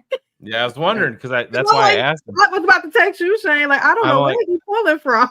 I'm like, Phil's working from the inside out, I guess. It was crazy. Yeah, it was crazy. Sean Minnick, $1.99. For everyone who is not a Patreon patron, become one. And they're adding options there for us. I don't know if you've updated your Patreon app, Phil. It's totally different now. Yeah, I just got the email about all the additional features. But yeah, scan that QR code right to the right-hand side and sign up. And I cut all the tape and did everything. I just got to do the narration tomorrow, and then I'll be all ready to upload that for tomorrow. We did that one. We did that one. Jeremy Harbaugh coming within. He just signed an extension, so and his buyout is still 1.5 million, and they do that for a reason. I think he's very aware. To go back to the NFL. This is his last year in college, and the Bears have been his almost dream last job. year. I mean, he was flirting pretty hardcore with Minnesota. Yeah. So listen. Yeah. I can't. Fam's all good, Jeremy. Jeremy, we love you. Thank you so much. Frank is back. Frank Hacks, $4.99. The last time we had a great GM, head coach, director of scouting, was with Jerry Angelo, Lovie Smith, and Greg Gabriel. Poles need to rebound fast. Right, but all those names that I gave you after the 2006, when they were in the Super Bowl, their first round pick that next draft was Greg Olsen. But then you draft Dan Bazine in round 2, never played in the NFL. You draft Michael Okwo, 3rd round, never played in the NFL. You draft Garrett Wolf in the 4th round. The head coach didn't play him. He was in the NFL for what, 2 or 3 years. You draft Jerron Gilbert, 3rd round, 5 games in the NFL. Joaquin Iglesias. Well, that was earlier, but Joaquin Iglesias, 3rd round draft pick out of Oklahoma, played 1 special team snap as a member of the Minnesota Vikings. That is the reason why, and then you can continue it. Damn, you my trade guy Dan Bazine got hurt. You trade a 2nd round draft pick for, and this is out of their control. You trade a 2nd round draft pick to the Tampa Bay Buccaneers for Gaines Adams, who was 26 years old and died in his sleep. And that opens up the door for you to back up the Brinks truck for Julius Peppers. And one hand washes the other with this team. And I mean, Gabe Karimi didn't last. Oh my God. The Vanderbilt offense, Chris Gabe Williams. Karimi's Cavs. Great. Chris Williams, the lineman from Vanderbilt, had a medical red flag with his back, and he got hurt in his very first training camp practice and had to have surgery on his back, missed his rookie year. He played like 1 good game. Might have been against like Minnesota. They played him at like left tackle. Maybe it was, but you look at all of those premium picks, and it's just they then you wonder why. I mean, that's your depth. Those are major pieces, and you didn't own. You show me another team just in Dan Bazine didn't play. Iglesias didn't play. Jerron Gilbert, 5 games. Those are 2nd and 3rd round draft picks that didn't play, that didn't make your team. And I know that the great cornerback from. Are you going way back to Roosevelt Williams? Roosevelt Williams. That was like 2002. So that was like, yeah, he played at Tuskegee. I think it's Jerry Angelo pick. Tuskegee. It might have been his first. Maybe it was 2004. I think it was his first pick. Yeah, I thought it was in like the Mark Colombo draft. Mark Colombo. Well, Jerry Angelo's first. They brought in Jerry Angelo right after the 2001 draft because they had just drafted David Terrell and Anthony Thomas. They launched Mark Hatley after the draft. Angelo came in and they asked him about the free. He goes, "Yeah, I would have never drafted them." But it is what it is. Let's see. Jerry Angelo's draft picks. It's so fucking small. So 2002 would have been his first. I'm telling you, they used to call him Roe Weezy. This guy is writing a blog, and guess who he ranks as Jerry Angelo's best pick? Who would you think it was? Charles Tillman. Nope. Who do you say, Lance Briggs? He did. He said Lance Briggs. Charles Tillman's a better player than Lance Briggs. Sorry. I agree. He has him ranked Lance Briggs, Devin Hester, Charles Peanut Tillman's number 3, Matt Forte 4, Kyle Orton 5, Alex Brown 6, Johnny Knox 7, Nathan Vasher 8, touchdown Tommy Harris number 9, Earl Bennett 10. He put Jamarcus Webb number 11. Stop. Honorable mention. So 2002, the Bears drafted Mark Colombo, number 29 overall, and then that was his first pick. Yep. Mark Colombo. Kendall Simmons went right after. Remember, quarterback Patrick Ramsey was a guy that the Bears were actually very interested in. Pat Ramsey out of Tulane. Yep. Yes. Yep. Pat Ramsey. I'm trying to go through these to see. Is there anybody? Yeah, Roosevelt Williams, 2002, pick 72 in the 3rd round. Yep, Roe Weezy. Was it Tuskegee? Yeah. Was it Tuskegee? It was. Yeah, dude, come on. You know who you're talking to over here? Smartest man. Cherie, you have a mini rant for Anthony Serrano? I do not. What? You're going to the game tomorrow night. And as you can see, I am getting as relaxed as I possibly can to go to the game tomorrow. So there's no anger in me now, right now. That should make you I'll angry. check on me tomorrow after the game. I may not be okay. So We may have to send you a link to come on VHL, especially if you're all liquored up. From the stadium, it's Cherie. What's going on in the stadium? Yeah, Ego Ferguson was Phil Emery. Yeah, that was Phil Emery. Yeah. Someone came on the air and said Lovie Smith had to have, or was it Dave Wanstead that had to have a certain player? No, I drafted him. I talked about it. It was Garrett Wolf, the running back. Garrett Wolf was Wanstead, right? No. Lovie. Lovie? Yeah, they had a private workout with him to use them at all the way they wanted. Yeah, Greg Gabriel was on the air. That's right. And said it. He said we had a private workout. Lovey worked him out, and he said we have to get him.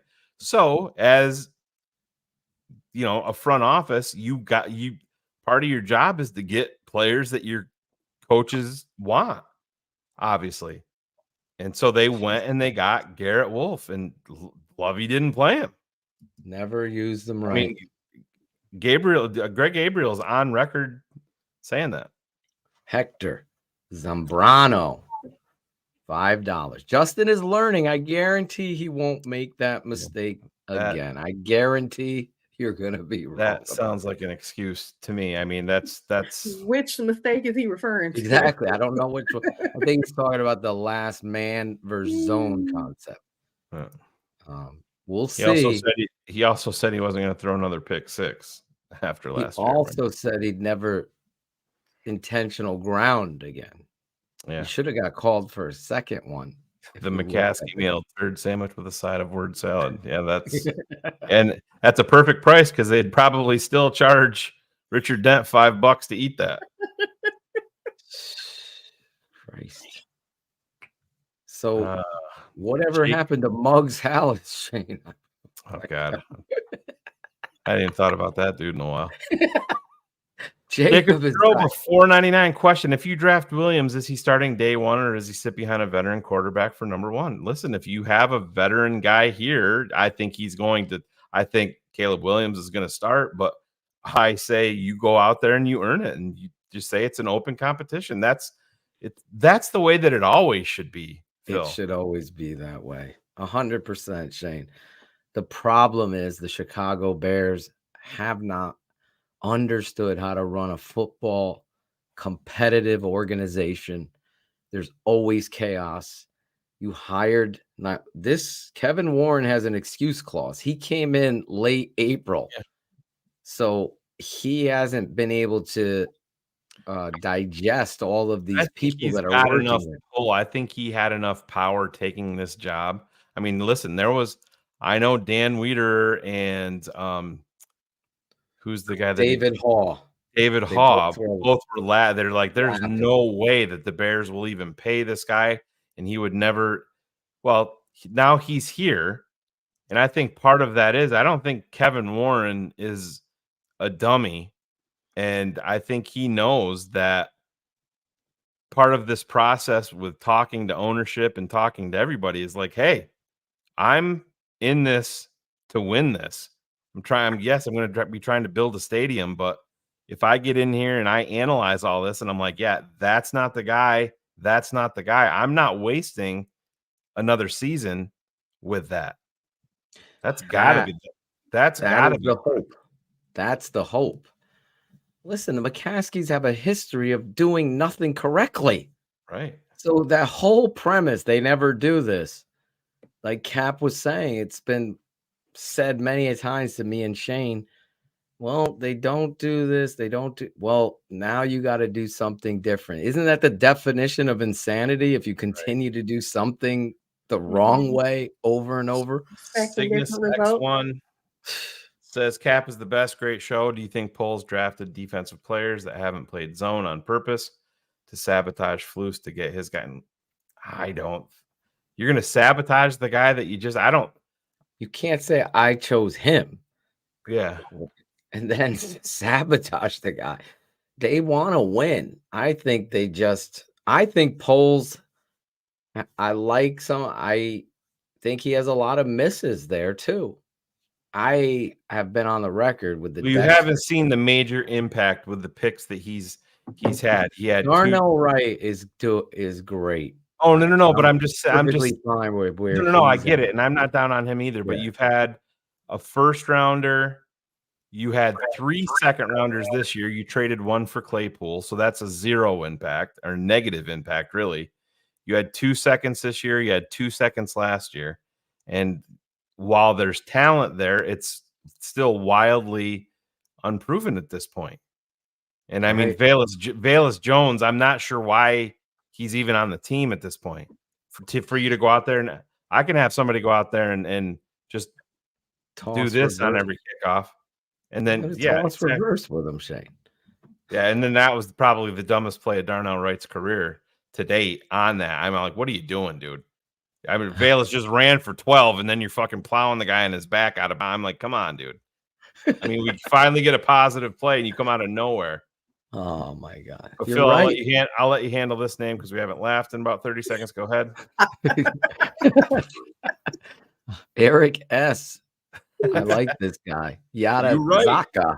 Moreno was a great quarterback, but even though he had great coaches and receivers, why didn't he win many playoff games? Also, didn't Harbaugh make Colin Kaepernick into a Super Bowl quarterback? There's 2 things that we're agreeing on. Yeah, Marino couldn't do it all. Their defense, if you look back historically, there's Marino driving them down with 1 minute and 12 seconds versus I forget who, and they score. They go up 4. And you think you win. The defense lets it up. So in the game of football, like Shane was saying, wins and losses kind of could be skewed, but talent and oh my God, Marino, unbelievable. And then what was the second part? Oh, Colin Kaepernick. That's the show. Jim Harbaugh is a coach because he adapts his philosophy around the talent that you see. That power doesn't go out. They could have won the Super Bowl. You don't. I mean, when you're rolling like that, you have to sit. That's how the Cubs won the World Series. An hour and 25 minutes. Rain delay. Got to fire Cubs fans up, but yeah, it was a long time. Will 48. Haven't watched Bears games. It's going to the Tampa game. Will not watch them until heads roll. Tired of this shit. That's why you're here with us, E-Will. We appreciate you. I love E-Will. That's what somebody put in the YouTube comments today. They're like, I'd love to be a patron, but I can't pay to watch Bears stuff. And I said, you're not paying. The Bears aren't benefiting from this. You're helping support TTNL. So don't just change your perspective on that. We appreciate all you guys doing that. Thank you, E-Will. EDP talk about a scouting report for Washington. Yeah, their defensive line is going to go out there and try to beat the fuck out of Justin Fields in the run game. They're going to force Fields to throw in the pocket. And that's why when I predict my score, it's not going to be pretty, Sheree. We know what they're capable of with Justin Fields. We've seen it. They just need to put it together consistently with good players around him. I think there's nowhere to hide right now. Yeah, and I mean we've seen what we're capable of with him, and I understand that he's got warts, guys. I don't know how else to say it. We won 3 football games last year. We haven't won a game this year. It's not all on Justin, but he's a part of it. Part of it. Part of the problem. Yeah. You can't say that you're not one bro. But listen, you can't say that you're not going to count quarterback wins as a stat because it's a team game, and then turn around and say, well, everybody else has got to be, he's got to have this and this and this and this and this and this. You can go through every quarterback in the league and say they're deficient at places. How many times have we played the Green Bay Packers over the years when they said, oh, Bakhtiari's out, this guy's out, this guy's out. That Bears pass rush gonna get cranked up tonight. And then they have one quarterback pressure and no sacks. It's it's part of it. It's part of the game. Sorry, It's Rome. not so much about the Rome. backups stepping up. It's major quarterback play. Hector Zambrano is back again. $5. Maybe having Bourne and Jenkins side by side is a good thing. The future left side dynamic duo. I will go out on a limb and say I don't think either of them will be here next year. How about that? There you go. There you go. Well, maybe with a new GM, a new culture, maybe, just maybe, Tevin Jenkins was right. Tevin Jenkins has to stay healthy. This fucking it's motherfucker. not. He needs to stay healthy. Maybe he didn't buy into their bullshit, Shane. But he's got to stay healthy, and he has not. I agree with that. That's what I'm saying more I so than anything. have never been wrong on the talent of Tevin Jenkins. He can play left tackle way better than Braxton Jones and Larry Borum. So Quinn Maloney, thank you. It says, could Caleb's dad not let him be signed by the Bears? No, they can say whatever they want. That he doesn't have to sign the contract. The Bears will own his rights, and if he wants to sit out for a year, then he would go back into the draft. I believe that's still the rule that happened with Bo Jackson. If you remember, I think it was the Tampa Bay Buccaneers. Didn't they draft him number 1 overall? I believe so. I think the Tampa Bay Bucks drafted Bo Jackson number 1 overall, and he didn't want to play for him, so he sat out, and the Raiders drafted him in like the 7th round the next year or something crazy. Oh, wow. But just because he says that you see it happen, you can go watch Elway to Marino. It's a 30 for 30 about the 83 draft, and Elway won't play for the Colts. For the Baltimore Colts, says, yeah, I want to be on the West Coast, and I mean, it was a whole thing. And the actually Eli Manning did the same thing. Right? Actually, believe it or not, if you watch that, the Chicago Bears have a major part in that because they had a trade agreed to in principle with the Raiders, and the Raiders gave them 2 tiers. And they said pick a player from each tier. Yeah. And it was going to be, I forget who it was. It was going to be a draft pick and a player and then Howie Long. They agreed to it in principle, but what the I don't want to say rumor is, but what the scuttlebutt is at the time, that the commissioner, Pete Rozelle, had such an issue with Al Davis, who at the time was suing the NFL, said there's no fucking way I'm letting Al Davis get this guy, John Elway. So holy fuck. They didn't call off the trade.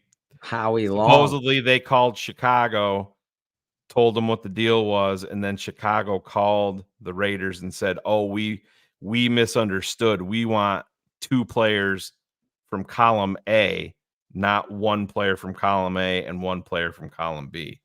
And so they nixed the deal. But yeah, Howie Long was almost a Bear in the 83 draft. Just to put an end to imagine adding him to that 85 God. defense. But they would not have drafted, well, depending on how it fell, they took Covert and Willie Galt in that draft. They had 2 first-rounders, so you wouldn't have had Covert. Hall of Famer as well. That's a tough trade. Covert or Howie Long? Put it in the chat.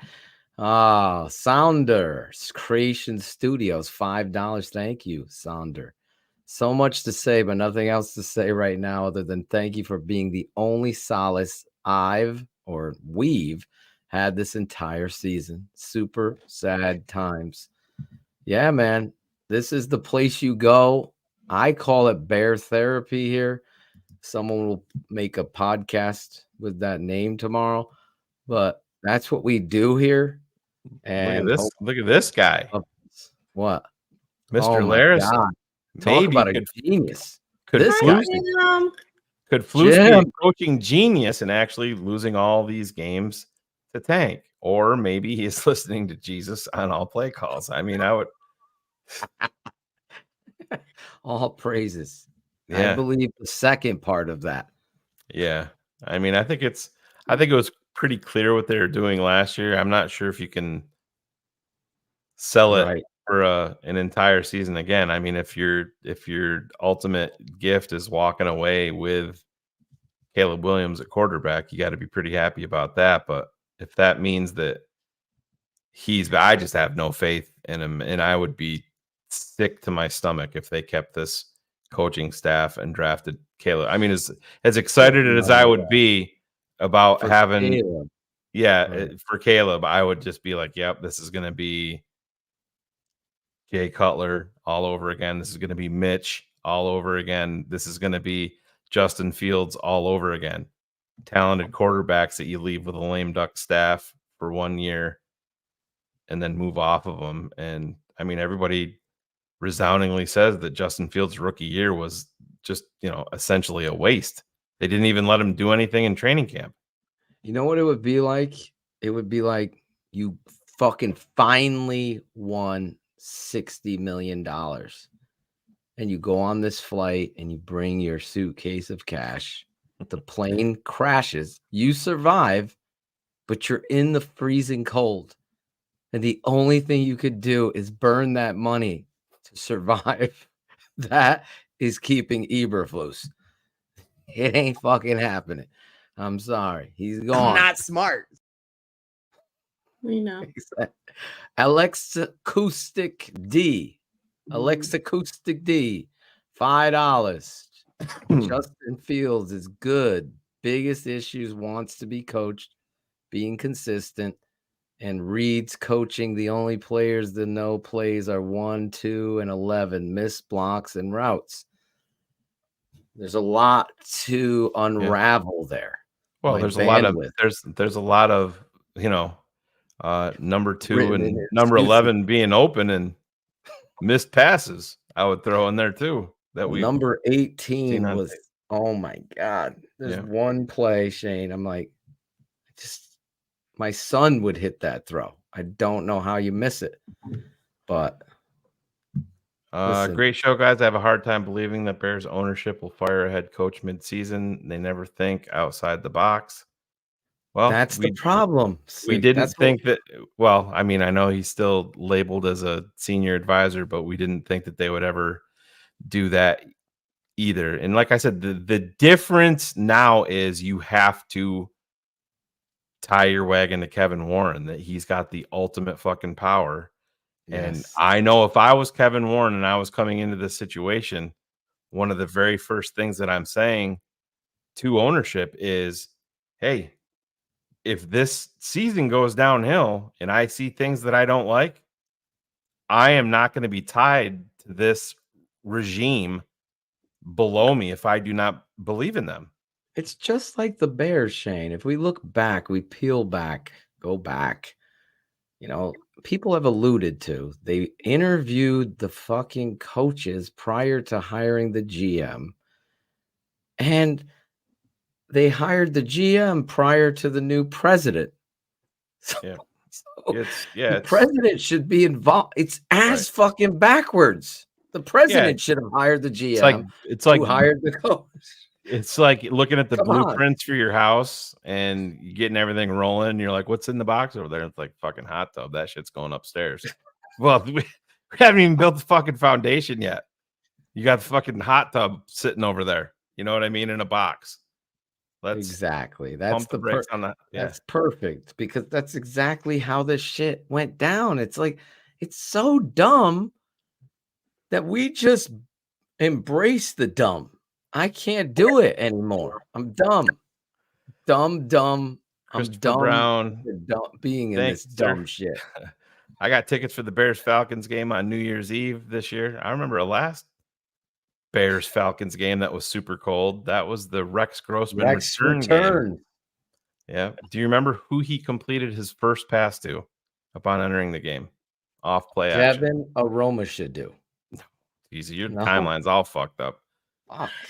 I'm sorry. I have to interrupt y'all because Simply Blessed is making me laugh. I guess Simply Blessed thinking that I'm a guest on the show and wondering why I'm not talking. So they're in the chat. Is that why I said sad? I am not a Cherie is our guest. super producer. I'm just a pretty face. I'm just here for y'all to look at why they talk. Cherie is the fucking president and CEO of this whole fucking thing, Simply. We have to ask her when we talk. But yeah. Listen, sorry, Chris, that you're gonna be there for the freezing cold. Well, it's a Let son's me get back birthday, to Shane's. It's Do you happy remember- birthday to your son, Do you remember who it was? What I told you? Did I say it Bernard out loud? Berrien. No, it was Moose off action. He drove Rex drove them right down to the goal line, and then promptly threw an interception, and then it got called back on a penalty. So it wasn't that. We were And then saved. Then they end up punching it in. Yeah, Running that was the Thomas game. Jones. If you go back and watch the game, Michael Vick literally gives up and just it's like, nah, this is way too fucking cold. I'm tapped out. I'm done. And I mean, we talked to Brian Urlacher about it here. They just knew it. He wanted nothing to do with it that night. But happy birthday to your son that night. So I hope you guys make a great memory. But Jesus, Chris, just don't. If we're in contention for the number one pick, just do something crazy. Go tackle somebody that's important. We don't need to be winning that game. For the number one pick. That would definitely fuck things up. That was Simply Best. I don't know. I guess Simply Best is a troll. He's been on me this whole chat. One of the guys is saying, I don't know, Cherie. You're cheating on me with you these guys haters. are sorry as hell. It's crazy that you put Augusta and you do not let her talk at all. You need to learn how to be a podcaster. I love your channel. But you guys got a lot of work. Oh, Simply, I'm sure your YouTube channel's awesome. He's simply the best. Yeah. Better than all his guests. Oh, you know what it is? I think he likes Cherie, so he's like, I'm gonna go in there and I'm gonna defend Cherie's honor, and then since I'm simply the best, she's gonna be like, who's that fucking fine piece of ass that was in the YouTube chat room that's living in a single wide trailer eating Cheetos? Simply the best. If you've titled yourself Simply the Best. I do miss Tina Turner, though. R.I.P. She was fucking amazing. He is, man. He's a troll. We love you, Simply. Oh, Simply. Just because you're a jealous little boy. That's fine. He called her a girl. I'm a little girl. Wait a minute now. Now this see, you done fucked up, Simply. You call me a little girl? That's right. Way to go, Simply. Wow. Yeah. You're simply shitty. He's simply pathetic. It's more like it. Oh, this dude never had a date. Was trying to kick game to Cherie and blew it at the goal line. That's what happened. Sorry. How much faith do you have in Caleb Williams? The hype about him scares me. Draft years has failed me. I 100% believe in my eyes. I've said it. I've not seen a better quarterback in fit. Andrew Luck, I totally disagree. I'd take Caleb Williams over Andrew Luck. And I loved Andrew Luck. You can throw all the names. I love Justin Herbert. Caleb Williams, better.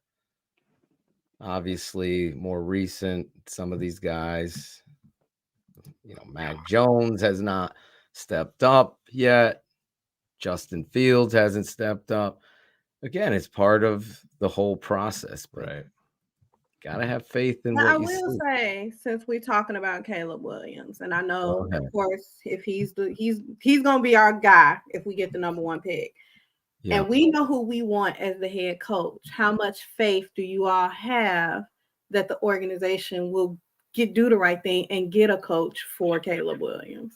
Well, that's why I said you have to tie. It's not. I don't have faith in the organization. You have to hope that Kevin Warren knows what he's doing. You know what I mean? And that's that's what the you have key. to. We're not bringing in Ernie and Bill Polian and every old white crusty guy that's been in the NFL. We need to do our due diligence and check off the boxes of what someone stands for. We can't let George, and this is a great question, Sheree, can't let George McCaskey in the interview process. He's at the end line. George, we want you to meet the guy that we've hired. That's George's, that's where he belongs. That's where Ted Phillips, they tell you that they've never been involved in football decisions and that he got called out. And this is a franchise that allows their head coach to go up there and lie. This is a franchise that has continued to lie to you and be a part of this stuff. So here we go. Eberflus hasn't owned a loss yet. Don't worry. He's fucking simply the best in the chat and on the field and in a loss and in 14 straight losses. He's simply the fucking best. We had a great week of fucking practice, simply the best week of practice. That's what you have. You have to get rid of that. That's why you hired Kevin Warren. That's our hope, that he comes in there, bold-chested, bright-eyed, focused. I know Shane was telling me there's an article that he, after the fucking biggest letdown loss in 103 years, or tied for the biggest. Sorry, simply tied for the worst ever loss in 103 years. You got what? Just let it go. Just stop. You got what? You got lost. Please just let him go. Sheree's right. All he is. I'll refrain. I'm gonna show Sheree some respect. Look at you. I am proud of you. I was gonna say something to Simply, but I'll let him have his victory lap. He said he doesn't live in a single wide trailer, and I hope your kids are all well. And I'm glad you're a Bears fan, Simply. Thank you, sir. All the best to you. All the best. I feel weird for saying that, but that's the way that I'm going to roll tonight, Sheree, just for you. I appreciate that. I know that's taking a lot out of you, Shane. I appreciate it. Money Mitch, the Monopoly guy. Money Mitch, the Monopoly Mitch. I have said for the last 15, 20 years, whenever we were on dial-up and fucking all I would do was say, the Bears have to get Harbaugh back. This guy's a real head coach. He understands running the football creates the passing game. Here we are. We're on the fucking goal line. He's available. We have simply the worst head coach in football. There's no debating that. So now's the time. I don't give a fuck who coaches. John Hoke, Hightower, even you're not bringing in an interim coach to turn your season around. I mean, let's be honest. Right. No one can turn around. You're not making chicken salad out of chicken shit right now. It's just not going to happen. Could they have done this? This is the same people simply didn't understand preseason football is important. These are the same. Yeah, if I could go back, we probably would have. Come on. What are we doing here? We had people, fucking tough guys, talking about Chicago. You got to live in Illinois to be a Bear fan. They don't know fucking football. You need a fucking head coach with accountability. And the accountability as a head coach should start with you. Give me one fucking quote from him that he's taken ownership of a fucking loss. He speaks a lot of French. Oui. Yeah, Exactly. that's the truth. Exactly. Sure, Oh, can you just please go back on 76-90. mute? God, you're talking too much. What's the Oh, percentage that the I thought Bears get Harbaugh? you're still About, alive. What I don't know percentage? what the percentage is. I don't either. I think the stars are aligning for it. That's the way that I feel. I think I believe it too. I think it helps Very with good everything pick. moving forward. It brings legitimacy to your franchise. I think it returns some of that excitement in the fan base that something that they can believe that essentially all the feelings that we had the night that they drafted Justin Fields before they, made all the wrong decisions after, unfortunately. Yeah, you hire the wrong coach, you're gonna pay for it. You hire the right coach, you're gonna Ryan get Billings. Yeah, can't see your send me a DM on Twitter, Ryan. If you have a question, I'll get it answered for you. But I appreciate your gratitude there. And Thank then you for your gratitude. Joe Jadez, Shane, if Justin has another good game versus Washington, do you trade while his value is higher? I mean, I'm not sure how much higher if he has another good game. I mean, I don't know how much it's gonna be pushed up. My thing is I love the Atlanta match. That's a really I good. do, but let's just say that the Bears trade Justin Fields and you win 3 games on the season and you're drafting number 3 and number 5 overall. So what's your move at quarterback? I don't know, man. I'd have to see. And then what if Jim Harbaugh says, "Well, you had a fucking guy here that I feel like I could have coached up." Well, that Under conversation contract. has to happen. Yeah, but that's something that you have behind the scenes and everything. I myself, I would be surprised if they get to that point this season and trade him unless there was a offer that they just could not refuse. I mean, if I'm assured if I have the number 1 pick, then yeah, we're talking. Well, wouldn't you kind of assure yourself that, or is it going to lead to my next question, where this guy was talking?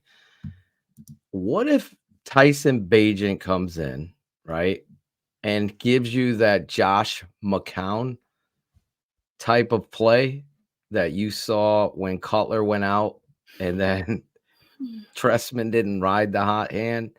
He went back to Cutler, if you remember. What if that happens, Shane? What do you do then? What did Josh McCown do after he left Chicago? I mean, he had some good games, but I mean, I don't want to overrate. I was just trying to think of somebody. He's certainly not preventing you from drafting Caleb Williams. And depending on how they feel about Drake May, I don't know. I know, who was it? Somebody made let me give you this because this is absolutely relevant.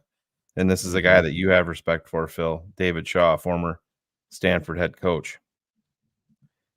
That coached Andrew Luck too. This is like direct quote from Coach Shaw, Coach David Shaw.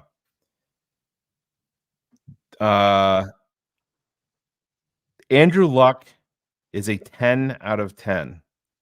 Caleb Williams is a 9.9999999 out of 10. No one else is even close to third behind Caleb. Wow.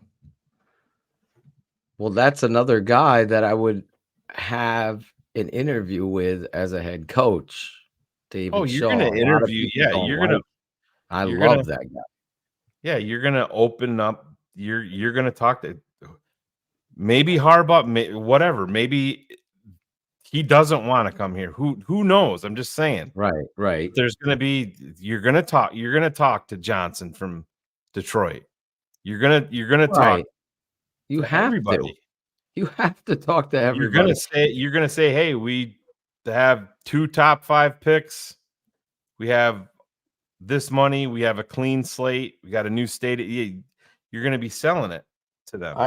I want to point out something, and then I want to address how I started, so I won't lose it. But a lot of people laughed at Dan Campbell as a meathead, a former player. He failed in New Orleans when he was, serving as the head coach, and he was in Miami for a minute. And the game of football has to have a leader that gets players that are getting paid to play a game to buy in to what it is your goal is. If your goal is to control them, you've lost. If your goal is to downgrade them or push them in a way, you've lost. The goal has to be winning because everybody behind you buys into that.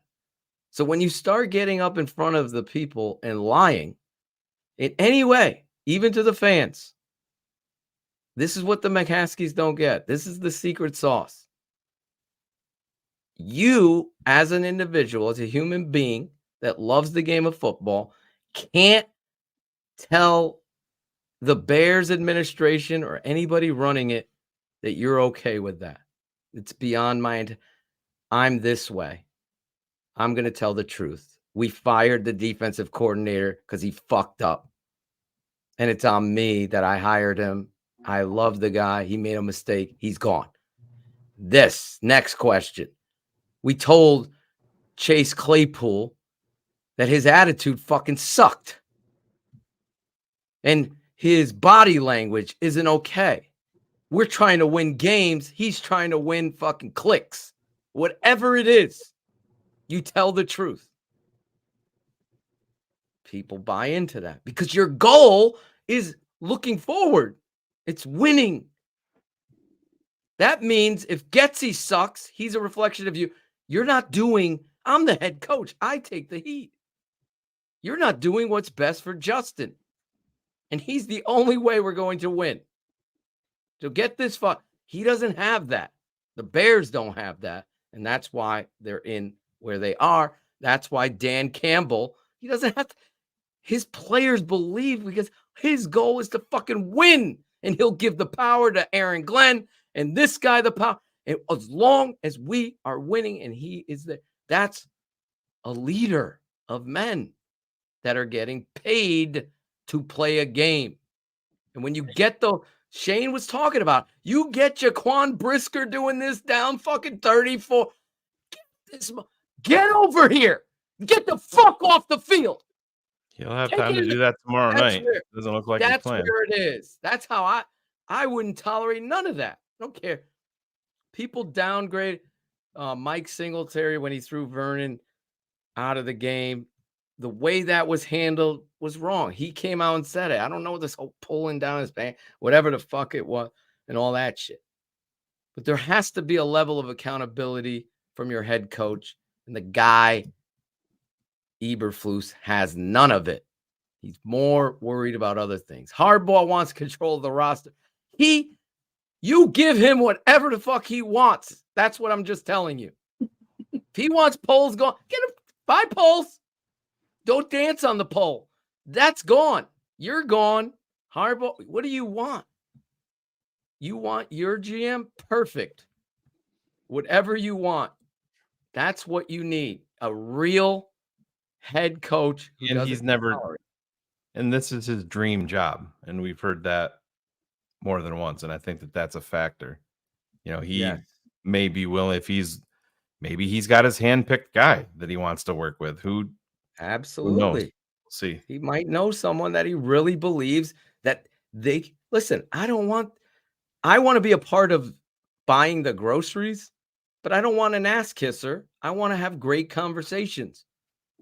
Ultimately, the head coach should be like, no, this is who I believe in.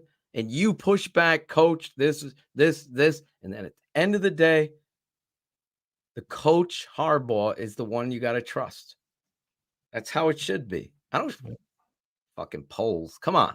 Do you think Kevin Warren being here will help with bringing? Yes, we've talked. I don't think about it'll hurt.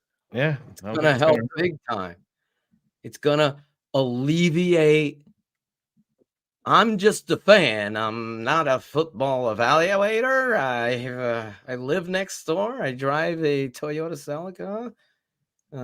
What else do I travel through the tail? Whatever. It alleviates that from Jim having to deal with it. It's like grown-ups are grown football people are having a conversation here, George. See you later. Keep all the money. That's what you want. Hector's back. Zambrano, $5. It's Jim Harbaugh's destiny to be the Chicago Bears head coach. You notice I said the future, not the next. I don't know what that means. We'll see. We got a long ways to go in the season, but hey. Oh my God, bro. We'll see. Another 13 games. But there we go. We finished them all, Shane. Yep. We got them all. So we're gonna just real quick while I'm loading up the shout outs. We're gonna keep that part short. Real quick. Real quick. But Cherie, do you have a prediction for the game tomorrow night? Take all the time you need, honey. Simply the best. Boom, boom. You're not even better than everyone. Oh, anyway, my prediction is that Simply's like, oh yeah. Oh yeah. Yes. Of dumbest tweet section. Simply. So what is it, Cherie? What's your I'm gonna pick with my head, not my heart. Oh boy. Put her on mute, Phil. She blew it.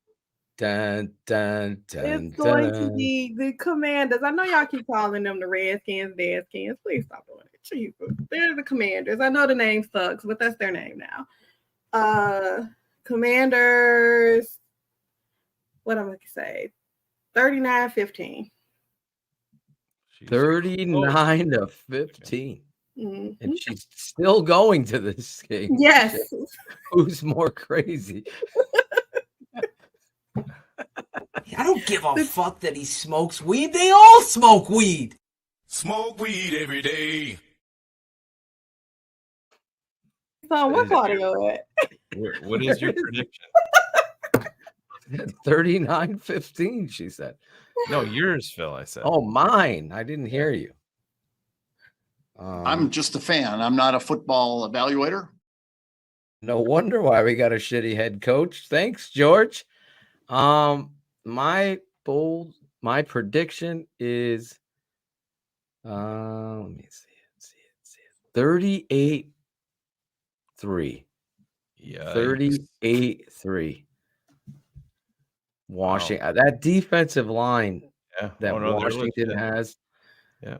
Jenkins, I could see going out, and then he's limping off the field in the second quarter. Shane sends me a fucking angry text. Fuck this guy. I'm done with him. I have 34-16. 16. Yeah. I think the Boo Birds should be out. The Bears love those weird scores, like 12, 16. 6, yeah. 3. Exactly. All those I weird. have no faith in the Bear. Look at this. Like what I asked Dave. How great is this? Like 34-0. 28-7. Hey, no, hold my beer. We're gonna lose. It's like, what do you think's gonna happen on fucking tomorrow night, a Thursday night, coming off a short week? No Eddie Jackson, no Kyler Gordon, no Brisker. Who else is out? Well, Brisker's not official yet. He's questionable. Questionable. You tweaked the hamstring. You're playing tomorrow. He'll be out in fucking shit. Oh, that as soon as he misses the tackle or an assignment, fucking he's gonna start limping. He's one of those right now. And I loved Brisker. Right. But there's also He this doesn't right have here. I don't know if you guys saw this.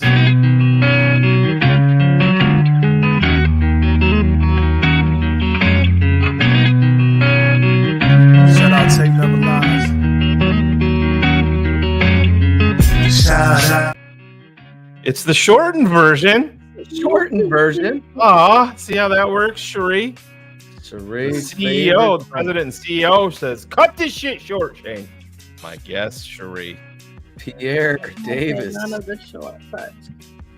24-19, says Frank Hacks. Listen, put your money where your mouth is. Show us where you are picking the bear. Who's picking the bear? Where's Mo? Where's Otis Nichols? Mr. Oh, Positive. Otis is a faithful. We got Carrie. Where is Otis's prediction? Otis, if you're not watching live, I need you in the YouTube chat or text me your prediction. I'm interested. He is not. He's on the Titanic playing the motherfucking cello. That guy's going down. Otis is still there. Well, Hector got them winning. 28-24, Hector. God, I can't see it. Me either. Cherie! What is your shout out? Shout outs? Guys, shout out to me for braving this game tomorrow. Oh, I thought you were saying breathing. Simply the best. What's the attire gonna look like? What are we wearing? Honestly, I have a DJ Moore shirt. Yes. So that's my player. Harry Franklin. Sorry, Cherie. I want to. Oh, $20. Oh, He's got a Bears prediction for you, Cherie. You do know that I put that up. Give You him a put it in there shout for out. free. Think he paid to do it? But thank you, Terry. But Listen, we have put that's it up. more than Simply did for you. I'll tell you that. It is. Terry, for your sake, for my sake, I hope you are right. Because my sanity. Although, I'm not gonna lie, of course, I'm fully expecting them to lose. But seeing Dom's going to be there. Dom, could you meet up with Cherie? I'd love for you to take a picture with her. He's going to be wearing his Trubisky jersey, Shane. Who is? Dom, Come on, Dom. Dom can freaking sing. I'll tell you that. I'm serious. I want to do a track with Cool Kennedy and Dom. Kid could fucking sing some notes. But anyway, go ahead, Cherie. I'm Well, no, sorry. shout out to you guys. It's a struggle, and just want to thank you all for getting us through this, because it's getting harder and harder to be a fan and support every week. We're gonna do it, Dom. James comedic timing. Cool Kennedy. Cool Kennedy. I don't know if Dom has Twitter. He can hit me on Twitter. Hit her up on Twitter, Dom. There's her at LadyBear83.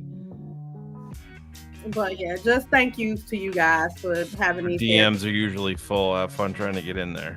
Simply hard to get in there. You ain't kidding. Right. Fucking Well, I do love y'all. Voicemail's full. Fucking cookie jar's empty. The fucking voicemail's full. DMs are full. Three. And yeah, Shane still ignores me. Oh, I thought he was going to the game. He's not going. Oh. I was all excited, Dom, that you would meet Cherie, do a live sing. We'll have to get him on the air. Dom, we'll have to get you on the show, Dom. Let me know your schedule. He's a good dude. Talented fucking guy, for real. Cherie. So yeah, just shout out His to y'all. mom's going with you?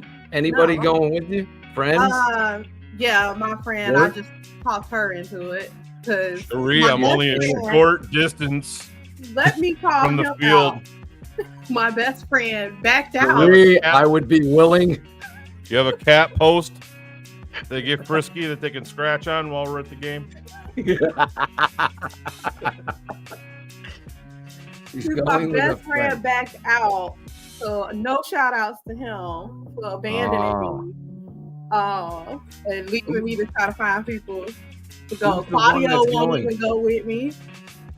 Who's going with you? My friend Megan. Meg. Single? Yes, she's single. Can I get a picture? All right. We're actually going on a. I ain't telling y'all my Singles business. cruise. I knew Singles it. cruise. I knew it. The word, it's out, everybody. Yep. Cherie. No, we're doing like a speed dating event this weekend. I got it up. Yes. Speed dating. Yes, I That's want to still give right. that a try. So What movie was that from, Shane? When the dude's sitting down and the girls are there? Oh, That was a Will great. Smith movie. Yes. In that, what the hell is his name? He was the date doctor or whatever the fuck. The date. That was Kevin, not Kevin. Yeah. The dude from King of Queens, right? Yeah. What the hell's the name of that? What was that movie, Cherie? With Will Smith when he was like the date Hitch? doctor. Yeah, Hitch. Hitch. Hitch, Yeah. Cherie. Cherie, can we film that, Cherie? Can you like get someone over there? no. Bill knows. There it is. Wait. I'm interested in this. Hutch. Hitch. Swing and a miss, Evan. Hutch. That's a typo. The I is next to the U. So I'll Shout out to Chad Hutchison, I think, from him there. What if Cherie sat down and right in front of her is her favorite quarterback, Shane? Oh my God. Blake, y'all still single? I'll give you something to punch like a speed bag. Oh, you guys are terrible. Where's it? I can't be the only producer. Right. Everybody on Ivan when I need them. Does Thomas Jones speed date Bill Wagner? Wanted Simply just fell off the couch. He's like, that chick's a producer? I got 6 kids to feed. I didn't know she's a producer. Tell that chick to shut the fuck up.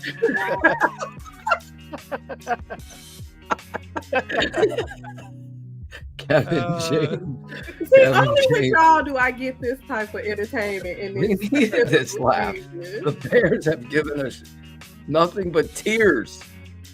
Nothing but tears. Oh my God. That was so funny. So wait, real quick. One last question. You go in, is it earmarked with amount of people? Like, do you know, or is it just So like this you is my sign up? first time doing it, but from what We I have to talk about this next week. but, Yeah, oh, can you stream it live? We'll get, that put would be put an amazing. earbud in. I will give you Yeah. questions. Absolutely not. I am not. Oh my God. I'll give you good questions. You'll be pregnant before you leave that place. Oh my Me God. helping you out. That's definitely a no. No. Shit. You'll have to read through the red flags. Read through the red flags. Let's see. We'll see. Fun. We'll see. We'll see. So, Cherie, next week you'll bring the update I have to from give the an update. speed date. I meant any prospects. But yeah, from what I understand, How many they try seconds? to balance it. They try to balance men and women, and How long? Like, is there like a chess timer there? they say the whole thing is gonna be an hour, and then you'll be able to mingle afterwards. So Cherie's gonna find the one she likes. She's gonna turn into Apollo Creed. Remember the ding, ding. Get Yeah. up, leave her mark that way. I can see you doing it, Cherie. Live keeping an hatred. open mind because I'm Stream. very, very picky. Cherie speed dating on the next TTNL. This is why I can't tell y'all nothing. Yeah. Hey, You didn't really tell us. We just it knew. came. It We're came simpatico. out. Because we're simply the best, Cherie. Yeah. You guys are. Despite all of this, you are. Shane, do you have a shout out? I'm gonna cut it short because we're supposed to be out of Like here me. half an hour ago. Yeah, cut Cherie it short got- like Big Billy. I want to shout out Stephanie Atoshin for the wonderful highlight video that she produced of her children. That was wonderful. Wasn't Steph, that awesome? Great job. All the Yes. coaches hard at work. Steph's producing highlight films of Tate and Devin. Tate and Dev. doing their thing. Yeah, love it. No, shout out Kap. He's always the best. like I said, Phil, he's great to our kids, and amazing, everything that he's done for him. And Riley on his own, he's like, "Who's on the show tonight?" And I'm like, "Cap." And he's like, "Oh, can I come down?" I'm like, "Absolutely." Great dude. So yeah, shout out him. Shout out you guys. Hey, it's a tough season, but we're here to help, and we're always going to be here. We're not going away no matter how bad this team is. TTNL is always going to be here. Well said. And Dom said the same thing. Thank you. Yeah, my wife did a great job, as Shane said, putting together the highlight videos of my boys. First time playing tackle football. Shout out to my boys and my team. 4-0 heading into the weekend. We're going to be facing off at home again. Shout out to the Venom and all my coaches. Some of them might be watching now. Hopefully they'll laugh. None of them are Bears fans. So I'm trying to convert. Who wants to be a Bears fan now? Who would sign up for this punishment? I give it to my boys, though. They're not like breaking stride. Like Dev just lives for Darnell Mooney. And Tate has hope. Shout out to Corn Planter. Shout out Ivan for a great opening show and took my thunder. I'm going to shout him out for his first show. Another Bears show. Debuted on Tuesday night. We'll see him every Tuesday going forward. Shout out to Ivan. All of you, Dom, all of you guys in the chat, everybody out there, Jim Larison, and everybody that super chatted us. This means a lot to us because Shane and I obviously have a family, have jobs, doing all this work, and that stuff just means a lot to us.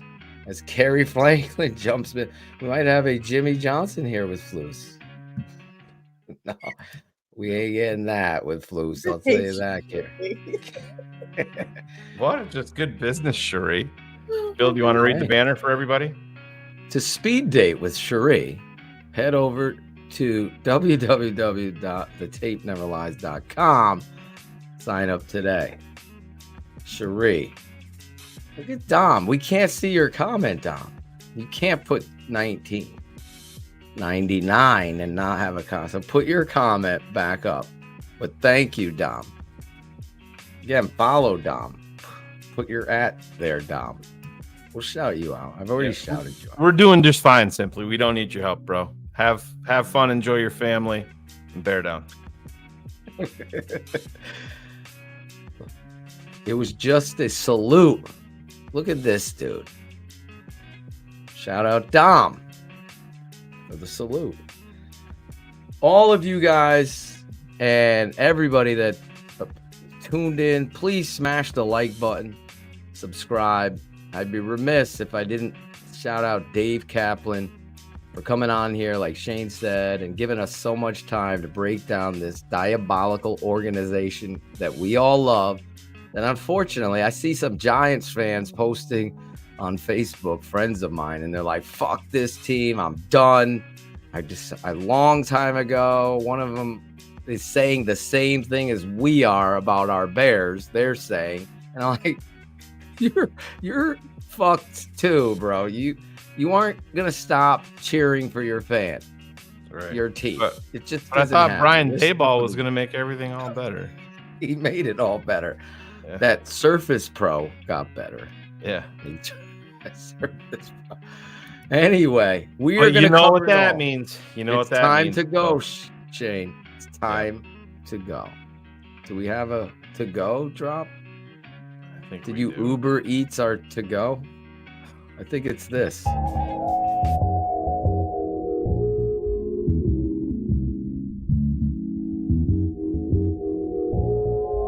fuckers, this is Brian Erlacher, and I'm keeping it 100 on the Tape Never Lies Network. Tape Never Lies Network, man.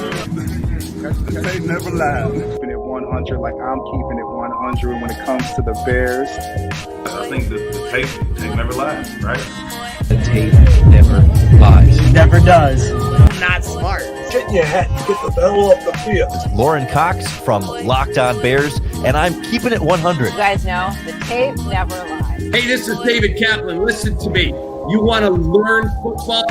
Listen to my guys, Phil and Shane. Keeping it 100, the tape never lies network. Courtney Cronin, beat reporter covering the Chicago Bears for ESPN and ESPN.com. And I am keeping it 100 on the tape never lies. I'm Raymond Harris, the Quiet Storm, a.k.a. Ultraback, and I'm keeping it 100 on the Tape Never Lies network.